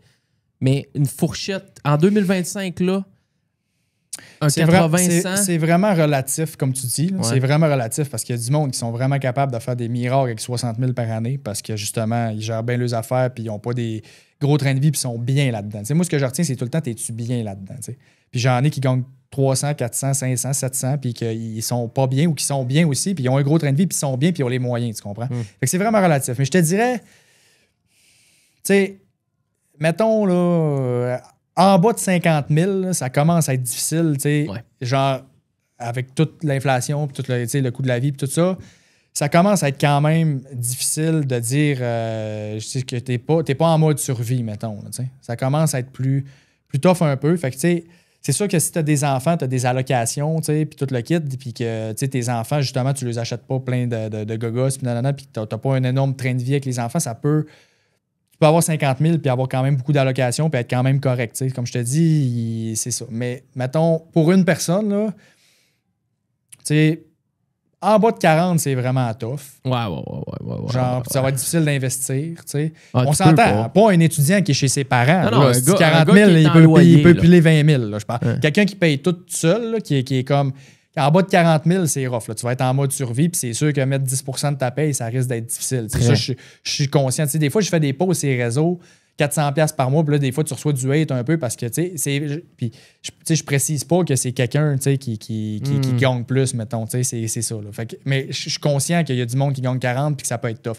Fait que c'est ça. Fait que 40 000, c'est tough. À partir de 50 et plus, mettons, de 50 à 80, tu es capable d'être bien si tu es intelligent. Tu es capable d'être bien. Ça, pour l'avoir vu beaucoup, là, entre 50 et 80, tu es capable d'être bien. Puis en haut de 80, si ça va pas bien, c'est parce que c'est toi qui gères mal tes affaires. C'est ça, exactement ça. Il y a quelque chose que tu dépenses que tu n'as pas d'affaires en grande quantité. Là. Ah, il me reste pas une scène, ouais, mais c'est parce que tu as fait le choix d'avoir un char qui te coûte 700$ par mois puis d'avoir une grosse maison. C'est des choix que tu as fait. Là, parce qu'à 80 000 par année au Québec, tu es capable d'être bien, comme je te dis, si t'es stratégique, on s'entend, là, tu fais pas grosse vie, là, comme je te dis, là, mais t'es capable d'être bien, puis genre de quand même avoir une vie qui est respectable. Là, c'est ça. Pour avoir vu énormément de dossiers, là, c'est ça. C'est sûr que si tu veux l'ego, le regard des autres, tout le kit, 80, t'en auras pas assez. 200, t'en auras pas assez, c'est sûr. Mais quelqu'un qui est intelligent à 80, là, t'es capable d'être correct, là, c'est sûr. Fred, si les gens... tu te déplaces-tu un peu partout au Québec pour faire des formations? Oui, ben là, je n'ai fait plusieurs au Saguenay l'année passée. Puis là, dans le fond, j'ai fait des formations en entreprise à l'extérieur. Mais oui, dans le fond, là, mon objectif éventuellement, c'est d'en faire Idéalement, genre une par mois à l'extérieur ou une aux 3 mois, mettons, mais j'aimerais ça y aller au moins 6 à 12 fois par année dans d'autres villes au Québec. Fait que s'il y en a que maintenant ils veulent, hey, crime, ce serait cool qu'ils viennent ici puis qu'ils sont capables de monter une gang de 20-25 personnes, ben let's go, moi je vais aller le faire à l'extérieur. Moi j'aime tout le temps ça, au moins 20-25, si c'est plus, tant mieux, mais au moins 20-25, ça permet d'avoir quand même des échanges qui sont intéressants puis de faire en sorte que ça vaut la peine de se déplacer pour avoir un 20-25 personnes qui sont là pour avoir le contenu. Là. Fait que je suis très ouvert. J'ai eu du monde justement qui m'ont écrit cette semaine pas mal. Tu viens-tu à Montréal, tu viens-tu à Québec, tu viens-tu à Trois-Rivières? J'ai eu comme 4 villes qui m'ont écrit. Là. Fait que j'ai dit, si t'es capable d'avoir une 20-25, mettons, je vais y aller. Puis sinon, ben, je vais commencer à faire de la prospection. La pub par rapport à ça. Puis puis pour avoir du booking qui se fait, tout ça. Là. Mais mettons, pas de pub, quelqu'un qui m'arrive qui dit, hey, je suis capable de t'avoir 25 personnes, on est une gang, mettons, puis on veut que tu viennes, nanana. Je vais y aller avec plaisir. Nice. Bon, ben ça se trouve sur altic.ca. S'ils veulent te booker, merci, man. C'est des shows que j'adore. Puis, merci à toi. On peut te refaire un 2026, réapprofondir ça encore plus. Ça y a plein de choses. On pourrait faire 25 podcasts, puis il y en aura encore à dire. Ça peut aller creux. Merci au Montagnais pour la belle salle. Merci à toi de prendre de ton temps, man. T'es vraiment bon, on en apprend tout le temps. Merci, j'apprécie, man. Merci. Fait que je vais laisser tous les liens à Fred dans la description de l'émission. Si vous voulez le booker, vous voulez jaser avec 1 à 1, d'après moi, ça se fait. Vous pouvez aller sur son site, tout est là. Life is good. On vise le 80 000 minimum, puis pas trop flashé. Célie, REER, on va ouvrir ça demain. Célie est déjà ouvert. Céliap, on verra, mais je vais filer à ce moment-là. Mais REER, officiellement, demain, je vais me lancer là-dedans. Puis on verra comment ça va aller. On lâche pas. On regarde en avant. On accumule d'argent. On essaie de pas trop flasher. On devient libre, man. On devient libre. Devenir libre, c'est le... Liberté financière, mais t'as la liberté d'esprit aussi, man, de tout. Fait que c'est ça, man. Juste ça le but. C'est le but ultime. Mettez-vous bien. Bonne semaine à tout le monde. Merci d'avoir été là pour le long show de quasiment 2 heures. C'est incroyable. Merci, man. Merci tout le monde. Merci tout le monde. On se revoit dimanche prochain. On fly jusqu'en décembre avec le plus grand des plaisirs. Puis on va être là à tous les dimanches avec plusieurs invités toute la saison. Je m'appelle Jean. Je vous souhaite une bonne semaine. Ciao les boys.